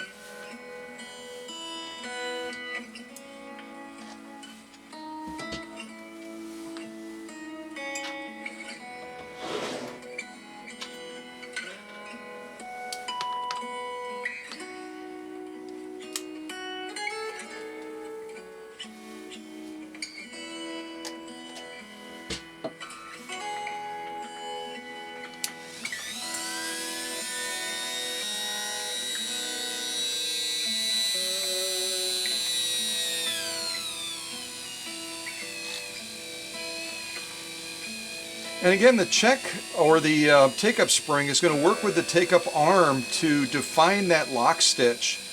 And the free movement of this spring inside of here is going to determine the success or failure of that. If this is really crudted up inside of here, that spring is not going to be able to pivot as freely, and it's going to cause more issues with your sewing.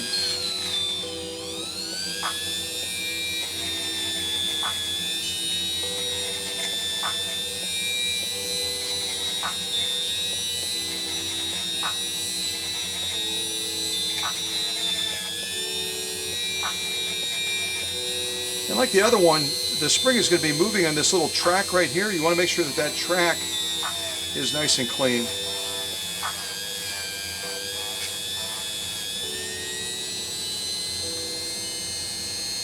I'm going to clean this now. Make sure this is nice and clean.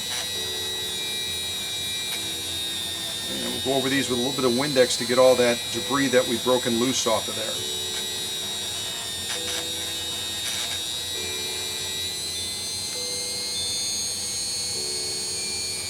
All right, we'll do a little bit of cleanup on this spring as well.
I've got those LED lights right in my eyes, and I'm trying to look at the little camera screen to see if I'm lined up correctly, and it's like, oh man, it's like looking in the bright lights or something, like looking into the car lights or something. Alright, so that's nice and tidy. Get this all cleaned up. Yeah, the spring.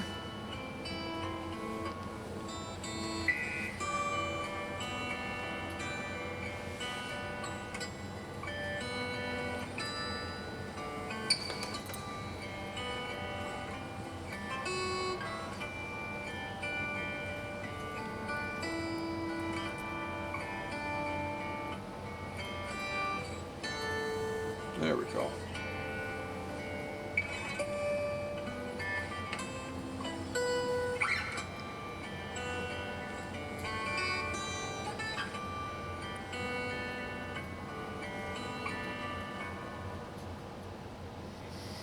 And when you're putting this back together, it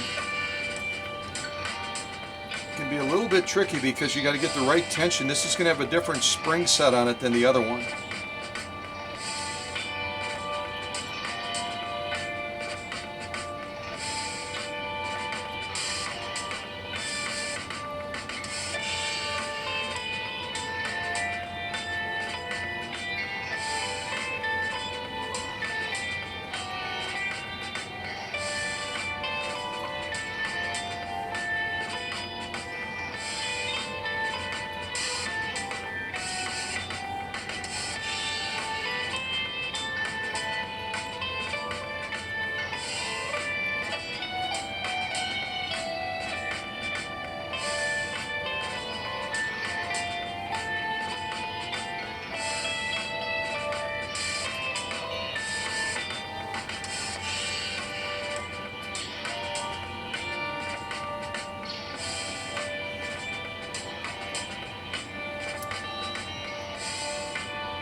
And what we're going to do now is we're going to adjust the actual return on this by turning this further clockwise.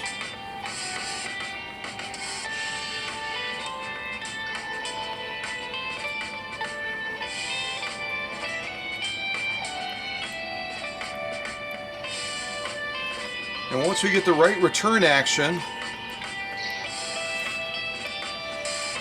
we're going to go ahead and snug up that screw again. See if we can do this so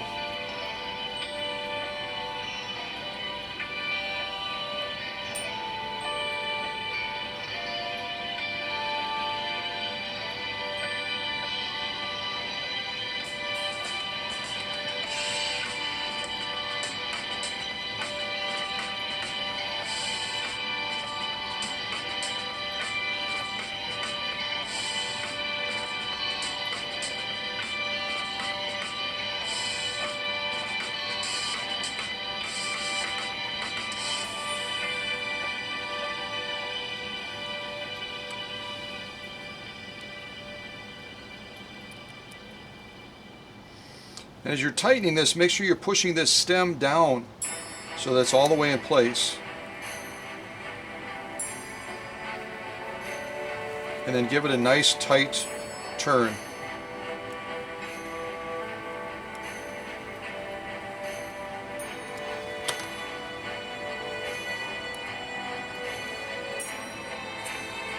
There we go. We'll go ahead and clean this well up here. Get ready to receive the tension after we've done our service on it.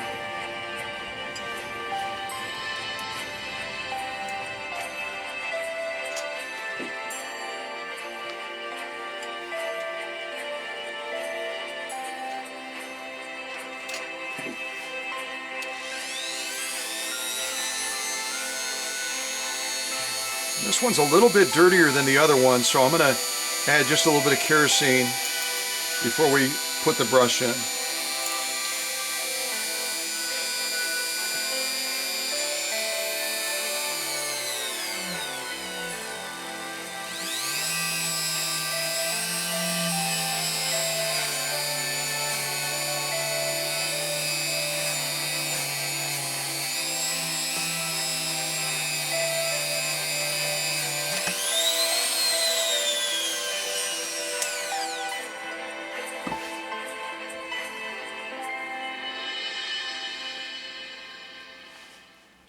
We're going to add just a little bit more kerosene to a cotton swab or cotton ball like we did the last time.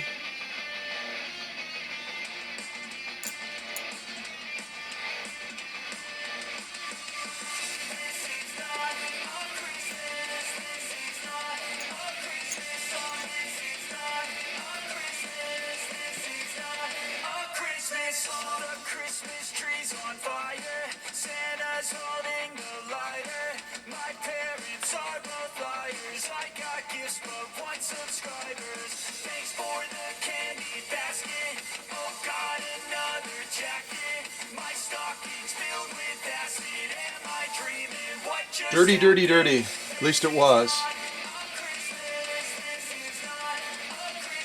All right, let's clean our pin.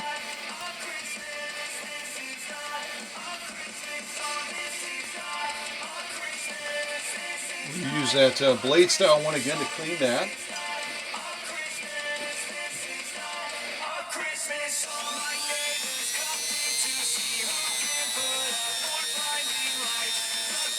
This is your release pin. This is what, when you push your presser foot lever up, this pin is going to push against that plate adjacent to the discs and release the tension so that the thread can pass through the discs without any pressure. So this has to be really, really ultra clean to allow that process to work the easiest, moving up and down that chamber. Go and clean this off again now.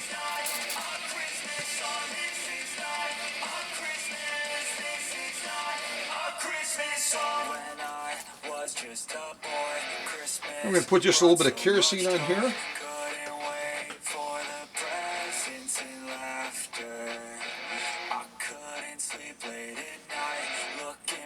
And also we'll put a drop of kerosene down here as well.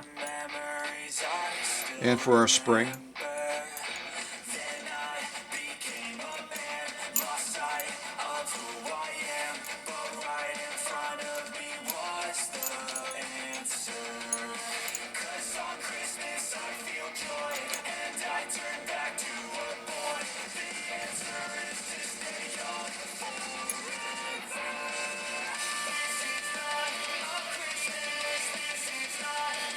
And again, this pin doesn't have any flare on the end, so when we slide it through, you have to kind of keep an eye on it.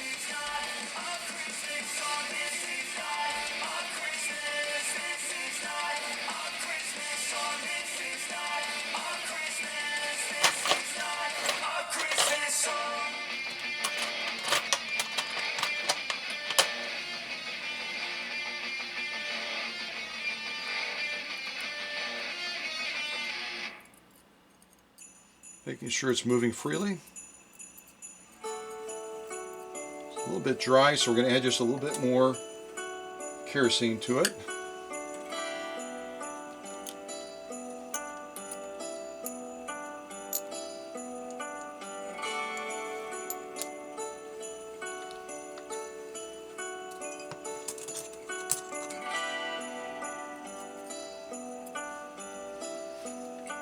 There we go.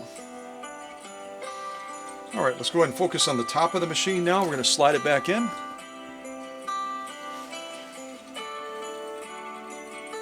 Again, when you slide it in, kind of watch for that pin so that pin doesn't drop out. Singer later than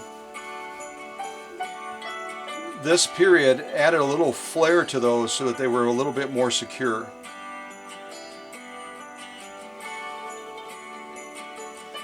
And the position of the spring when we put it in before we lock it back into place is going to be right about at the 11 o'clock position. Between the 11 and the 12 o'clock position. Make sure your presser foot is down when you do this. I was actually starting to slide it in and my presser foot was up.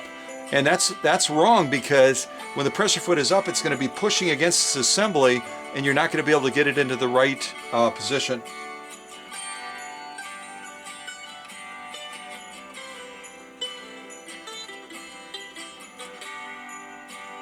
There we go.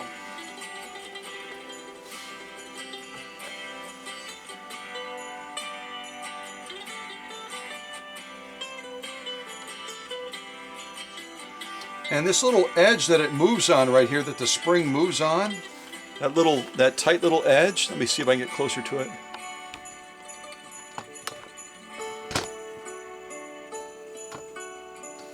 This little edge right here should be just about flush with the machine.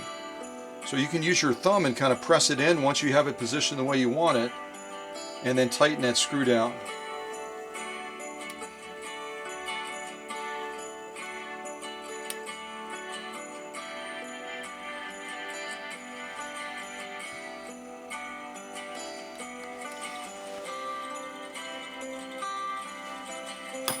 And this one you can see I've centered it also so that when we put our numbered portion on, we're going to have a good center point.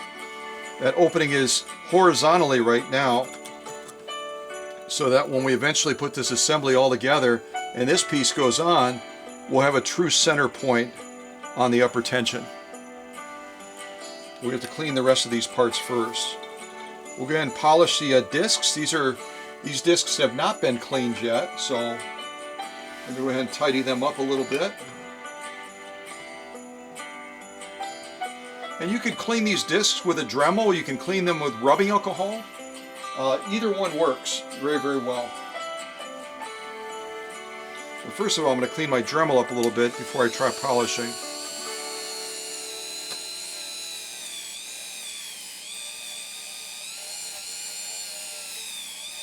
Again, look at the stuff we got off of there.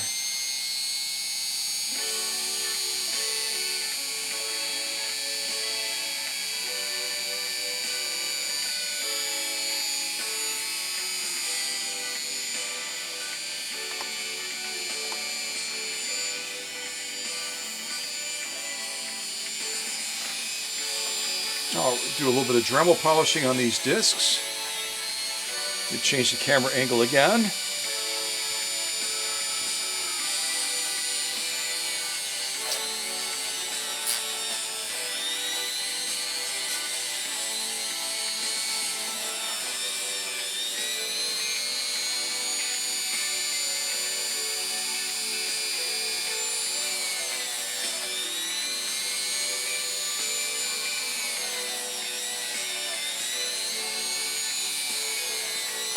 And if you have the original discs for the Spartan, it'll actually say Spartan on the inside of the pressure disc. It's actually labeled Spartan Great Britain.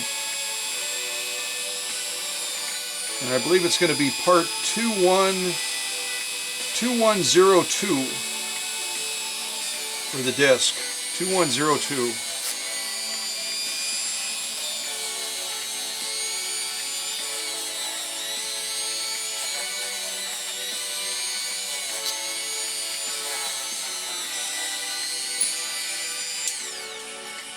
See how we're doing on time.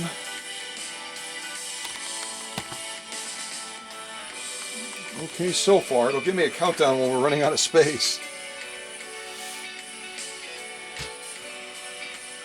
Alright, let's go ahead and go over these with some Windex cleaner as well. Again, you could clean these with a Q-tip swab and rubbing alcohol, but I'm just showing you another way to do it. So.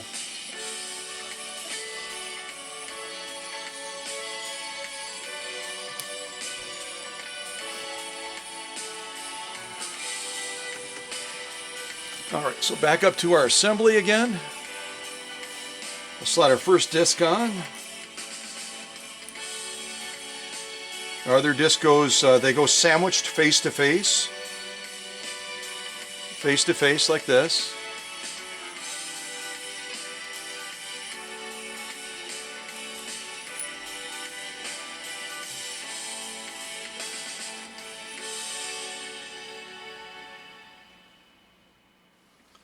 We're going to clean this numbered assembly now. I should say not numbered, but plus minus. We'll go ahead and clean this next.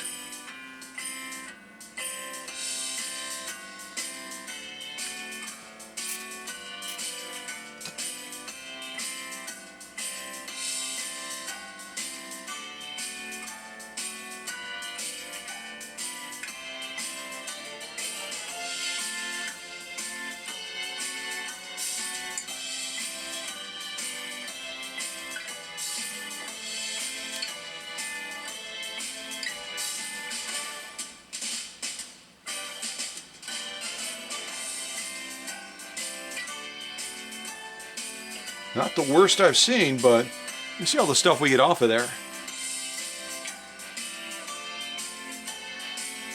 I'm going to slide this on now, and this is going to be our numbered portion. Also, it'll be our housing unit for the spring. The spring right here. And this spring's a little bit compressed, so I'm going to use the method that I've used before. I've shown it to you.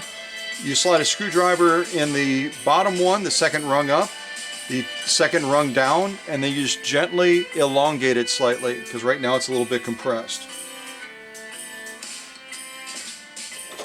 I'll show that to you again, just in case you haven't seen it before.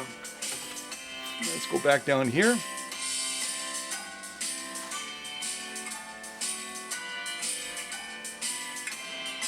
So I'm just going to carefully slide a screwdriver,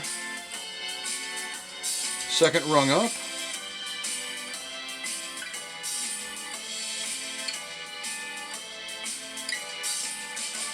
and here, and then just apply an even pressure out to extend the spring just a little bit further.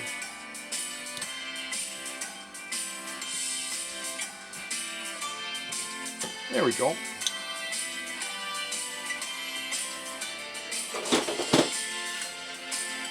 We'll clean it a little bit now. And if you've got a spring that looks like it's a little bit questionable, you can always heat that spring up a little bit too, using a torch or a heat gun, and just don't get burned, and then you can, that spring will stretch out even a little bit more easily without breaking.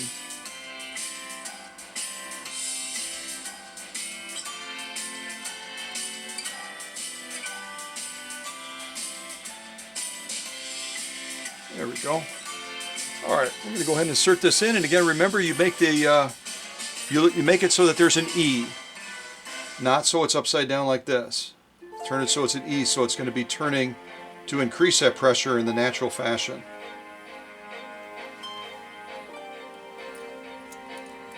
Sliding that in. Next thing we're going to put on is going to be our little, I'll call it our little finger pointer. This one right here. You kind of see that in the shot, I think. And the little finger is going to point out towards you when you put it on. You may not have noticed, but when we took this apart, the finger was actually pointing the wrong direction, which makes it very difficult to adjust the tension.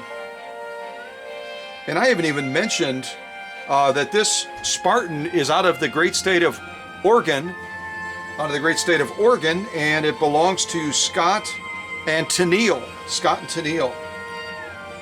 Slide that on now. Again, the little finger is pointing out.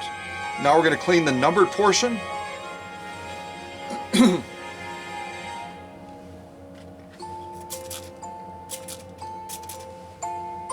Yeah, get some good bubble action on there.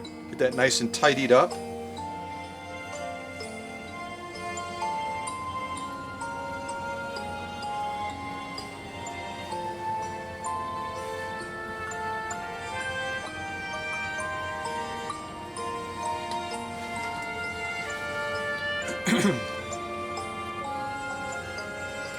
And again, when you're putting this on, I'm going to zoom in real close so you can see.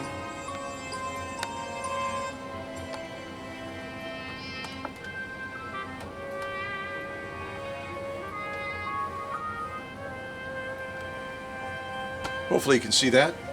When we're putting this into position now, we're going to have the zero just to the right of the little finger. We're going to have that zero just to the right of that little finger. Kind of like that. And then we're going to compress it in, and we're going to put this piece on. This piece is nice and tidy already.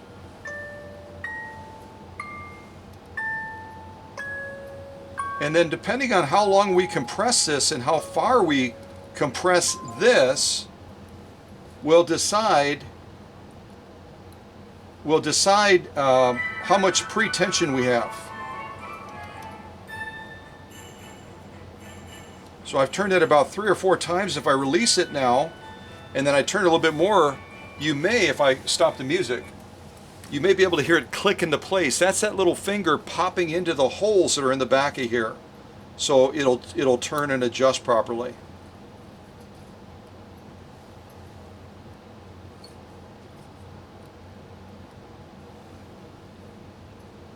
I see we're going to make just a slight adjustment on the rest of that assembly too. Give me 1 second. I see our center point is just a hair off. So when you get this together, right now let's just assume that it's together. You get this together and you see your center point as far as this line up here, your plus and minus is just a little hair off to the right. You can loosen this set screw on the side and just rotate it slightly.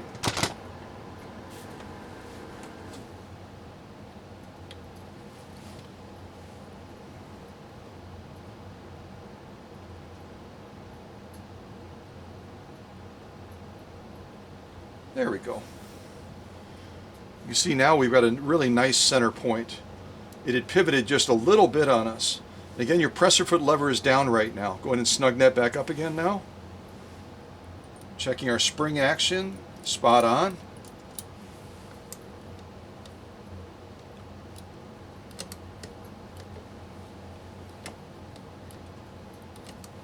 Good to go. Going to increase the pressure.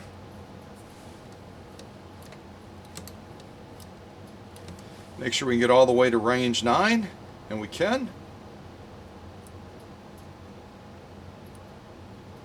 Yeah, we'll leave it right about there. Okay, so that gives you an idea of the tension difference between the 99K and the Spartan. So we've got those assembled now and ready to go. We'll do a couple more things to those machines, obviously. About another 8 hours of work, and then that'll be good to go.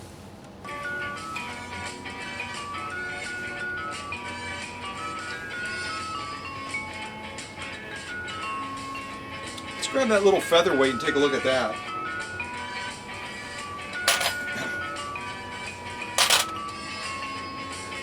I'm going to move this Spartan off of the workbench just temporarily.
Just take that off.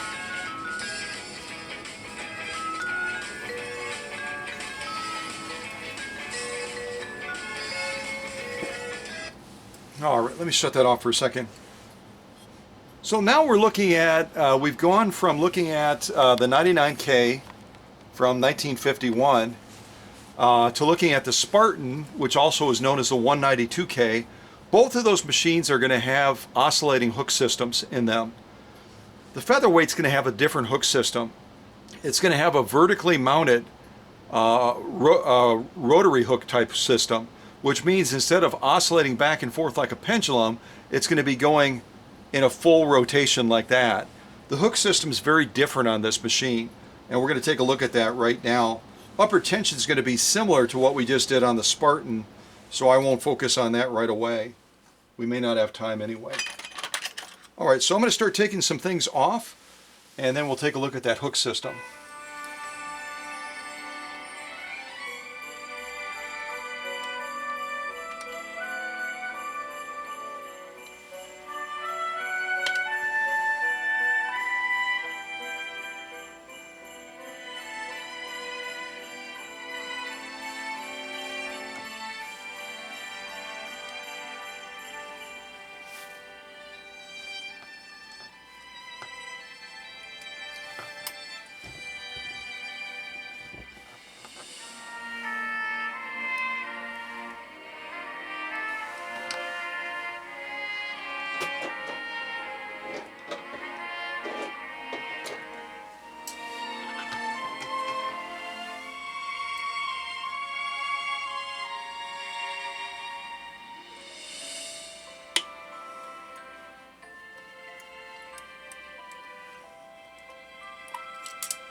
And obviously on the featherweight, you don't have two plates. You don't have a slide plate and a feed dog plate. You've got a single plate.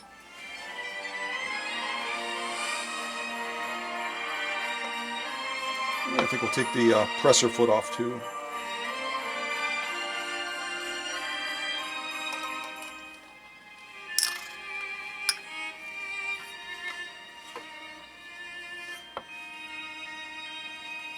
I usually push them up from the bottom. It's a little bit easier, in theory.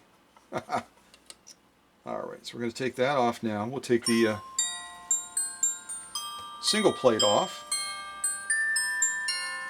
Put that in our little tray also. Now we're going to tilt the featherweight back on its balance wheel, so we can get a closer look at that hook system. Just like so.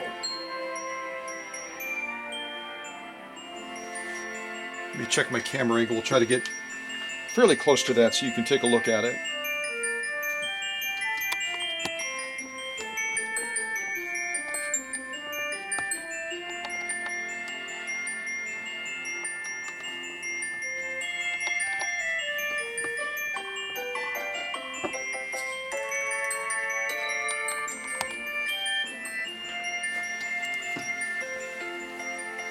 Take our bobbin case out first. And you notice right now, without that plate on there, this whole part right here rotates. It doesn't stay stationary. We'll look at that closer when we put it back together. We make sure that that little finger right here, that's part of that gib and hook system, is saddled right in here, in that little opening right there.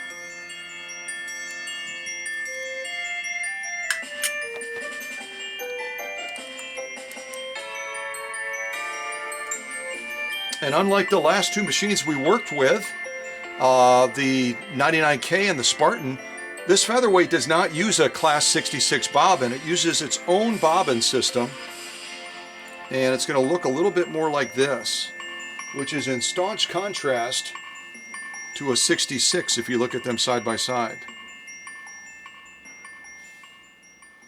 So make sure you're using the right bobbin in your featherweight, otherwise you're going to experience problems.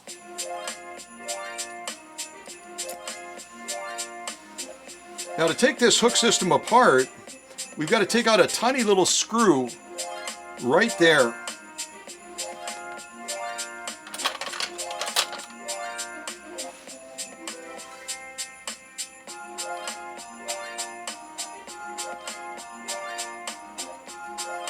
You have to use even a smaller screwdriver than this. This one's too big.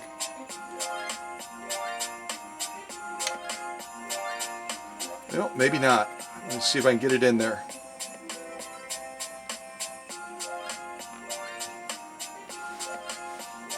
So I'm starting to loosen that screw, and I'm going to take it all the way out, but I'm going to keep real good control over it because you're going to see how tiny it is if you've never done this on your featherweight before.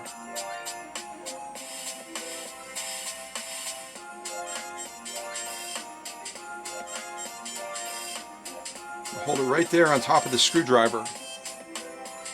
That is a tiny screw. So that's going to go on our magnet tray so we don't lose it. I don't know that they would have a screw like that at the local hardware store. And now what we're going to do, I'm going to widen my shot just a little bit. What we're going to do now is we're going to, using the balance wheel, we're going to slowly open this up so we can remove that center piece. Sometimes it's as easy as doing it by your finger. Sometimes you have to just slide a screwdriver in there and bring this portion of it down. It's kind of a rotation process, isn't it?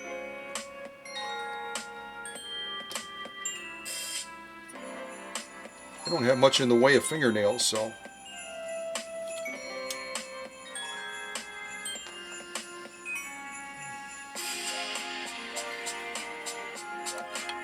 Very gently push this to the side.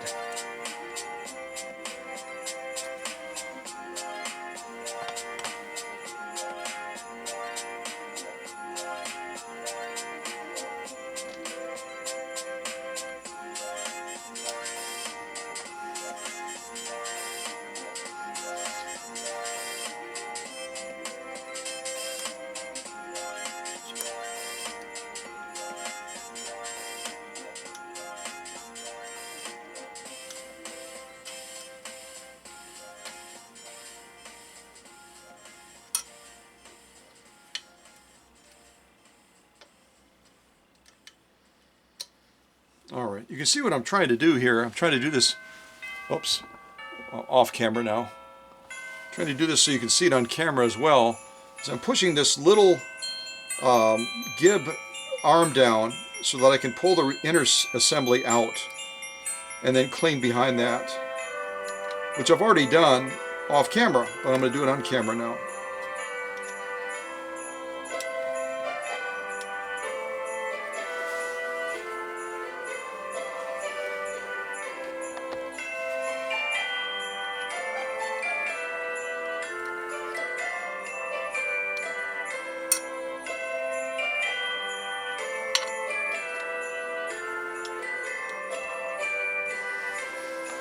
There we go. You see it from the side. I'll zoom in on it as well.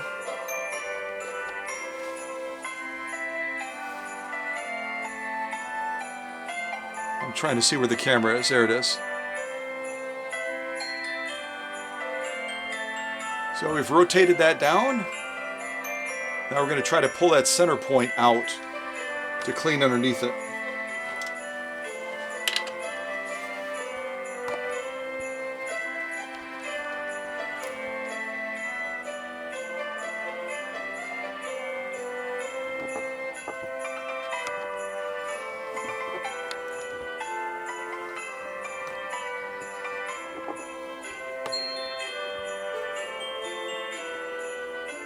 It's so much easier with a camera person, right?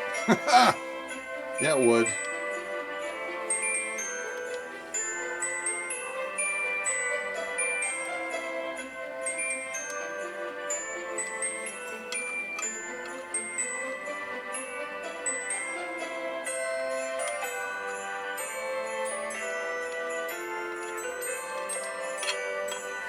There we go. And that's what we're working on getting out, because the back of here is where the thread is going to be moving through the process. And we want to make sure that this and also this plate, as part of the hook system underneath, is also cleaned. So I'm going to be cleaning all this up right now and then reassembling it again. But again, to show you what we did, hopefully, let me grab a flashlight.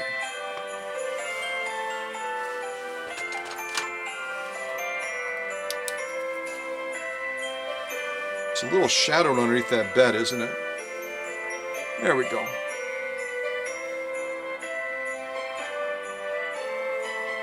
So we took that screw out to rotate this down, and then we removed that center plate, and now we're going to be cleaning all this hook system up and then reassembling it again.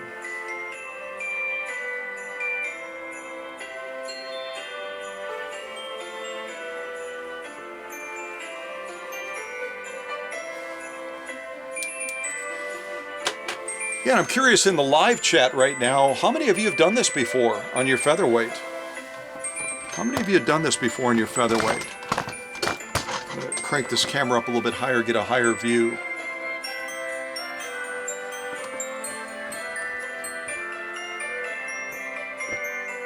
There we go.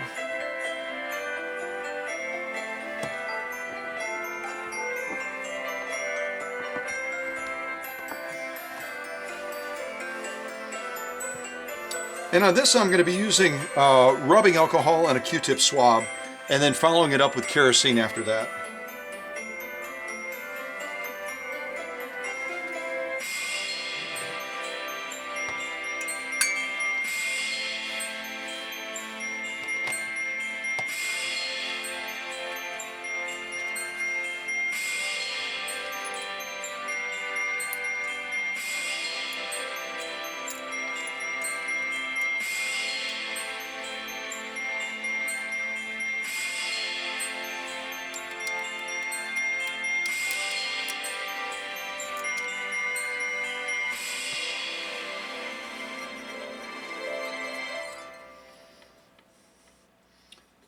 So it's just a tedious process now of cleaning this, all that junk and all that caramelization off of there. And this one I already serviced this one for Susie, so it's not nearly as bad off as it has been, even though she's used it for some sewing in the interim.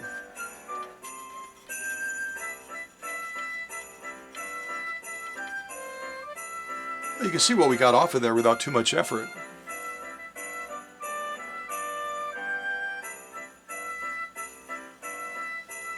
And we'll do the same thing on the other side.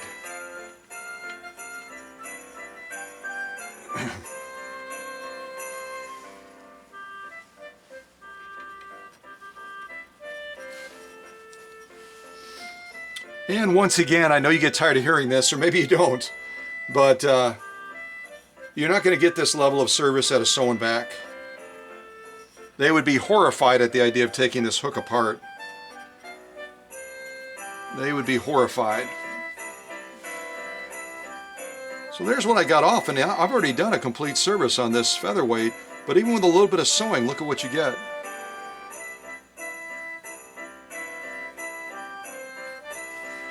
It just shows you that your machines are not a one and done. You got to maintain them continually, right? Now we're going to focus on this give portion of it as well. That's going to be so crucial when we go to put those feed dog covers back on to hold this into place. But we've got to clean this up first.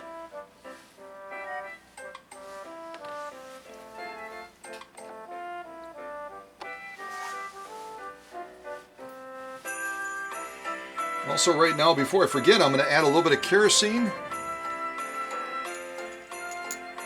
to properly lubricate this also.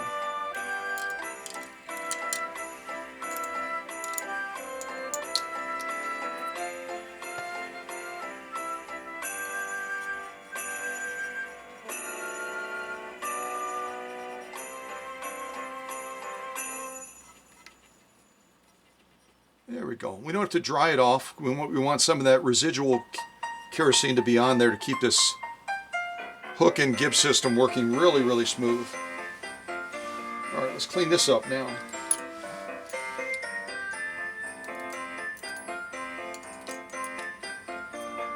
And if this were not already really quite clean, I could also use a Dremel on it as well to buff off some of that extra crud.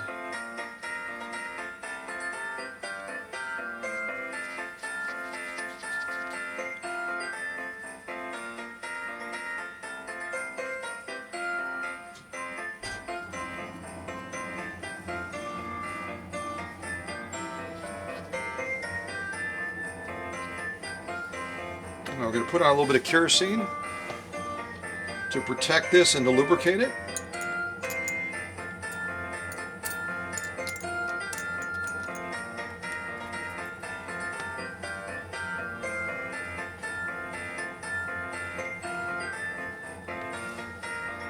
Both sides, make sure you do both sides.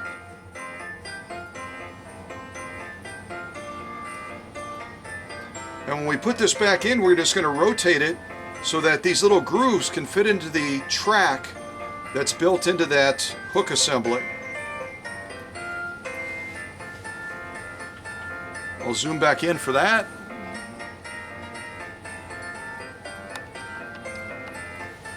I'm going to put this in and then I'll slowly turn it until it fits into those grooves. There we go. It fits in there, and then once you rotate it, those little notches will fit into that groove and will hold this from popping out. Right now it's fixed in there. If you rotate it the other way, it will come out of this grooved area right here and it'll pop out. So make sure you have it in the proper position right there. And I'm also going to add just a little bit more lubricant to that.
Now we got to close the door. Now we have to close the door and bring this gib assembly back in and line it back up with that tiny little hole that we're going to try to put that screw back into. They come back in again. So we're going to slowly start moving this this gib assembly back in so it'll hold that in place, in position. As we move it, we have to kind of watch for these two holes to line up on this side over here, so we can reinsert that screw again. Well, look at how beautiful that assembly is right now. It's just absolutely as it should be.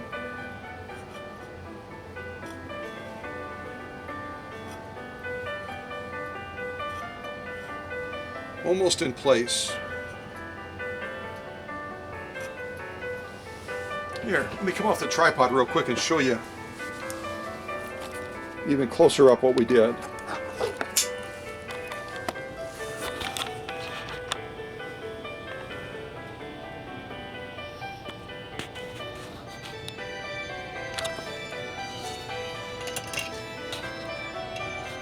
So we just moved this gib assembly back in, and we're going to line these two holes up so we can put that tiny little screw back in.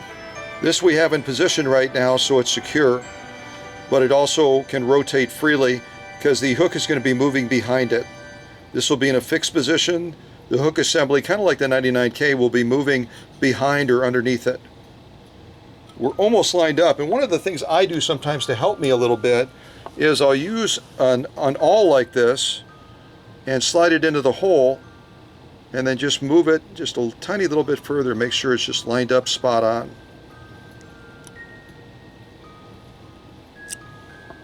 I think we're pretty much there.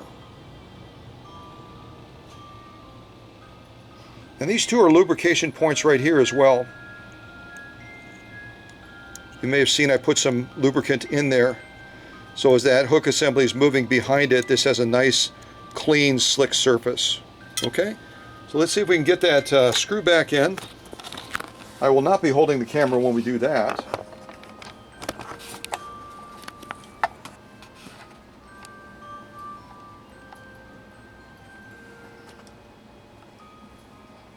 There we go. I think that's pretty good. And the ideal situation is to have a magnetic type screwdriver, but even with that, it's not a guarantee.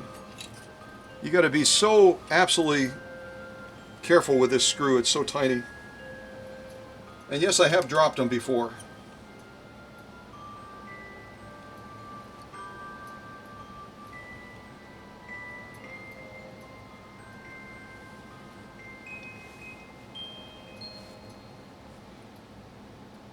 All right, coming in from the right with the screw, very slowly. You see it coming right there.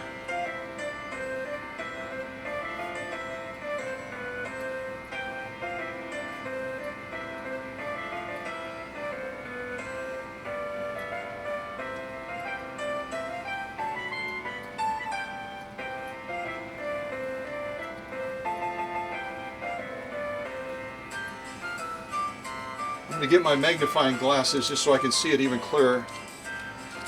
These are the magnifying glasses that I use right here. You probably can't see that. At any rate.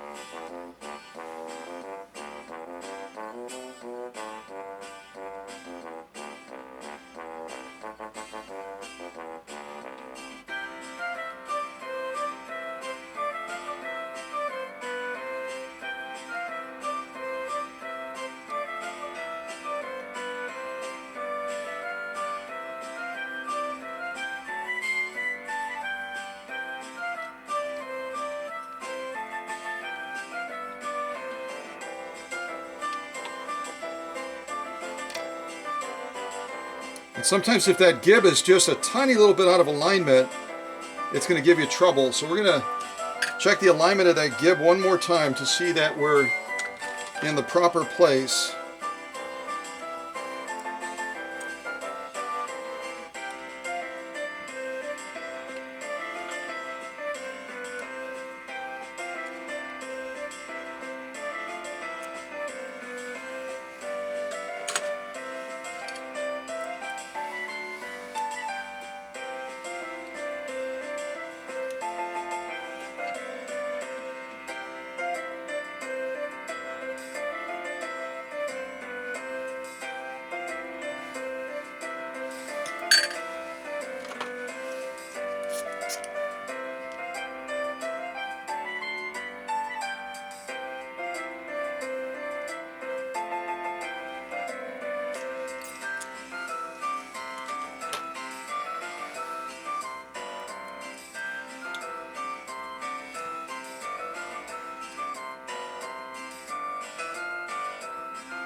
And what you may have seen me do is I put a little drop of kerosene inside of that hole.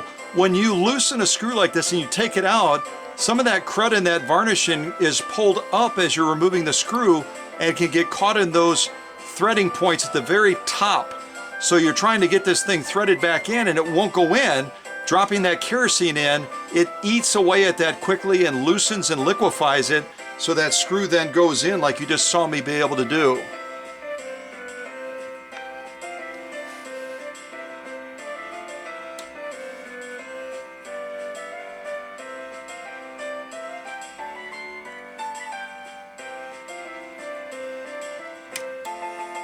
There we go.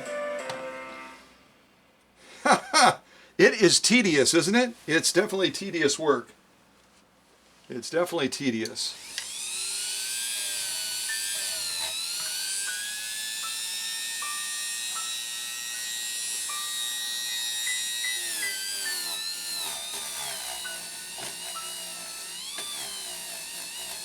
If anyone wants to look up this Featherweight serial number, I'll zoom in on it. You can take a look and look it up.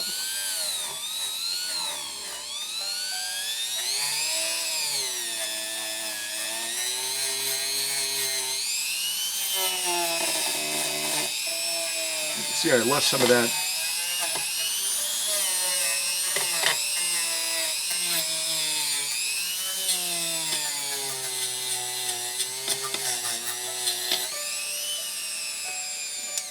I had to get some of that extra little varnishing off of there. All right, rather than trying to adjust the camera again, I'll just read you the serial number. It's A as in Apple, J as in Juliet, and then it's going to be the numbers 800-127. So AJ 800-127. If you want to look up the date of this Featherweight, this one belongs to Susie as well. So we just got that very tedious hook system and gib all cleaned up and tidied up. Now we're going to go ahead and put our plate back on. And remember, when we put our plate back on, we have to make sure that that little finger right here, see if we're aimed in the right spot. I'll show you.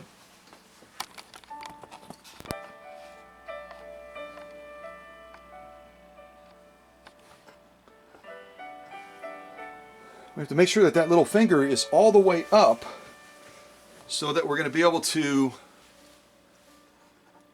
saddle it appropriately with this feed dog plate. We've got to get that little finger right between, we got to get that little finger right between here, right between that little slot, okay? So I'm going to reach underneath, kind of hold it in position.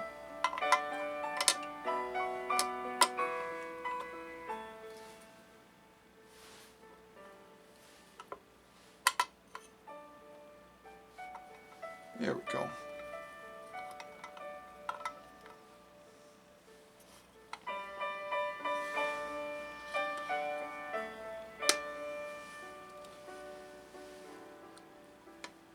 And if you look on this angle, I'll change the camera again.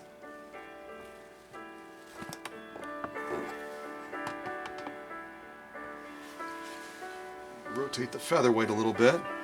You see now the plate is down. Oh, let's try that again.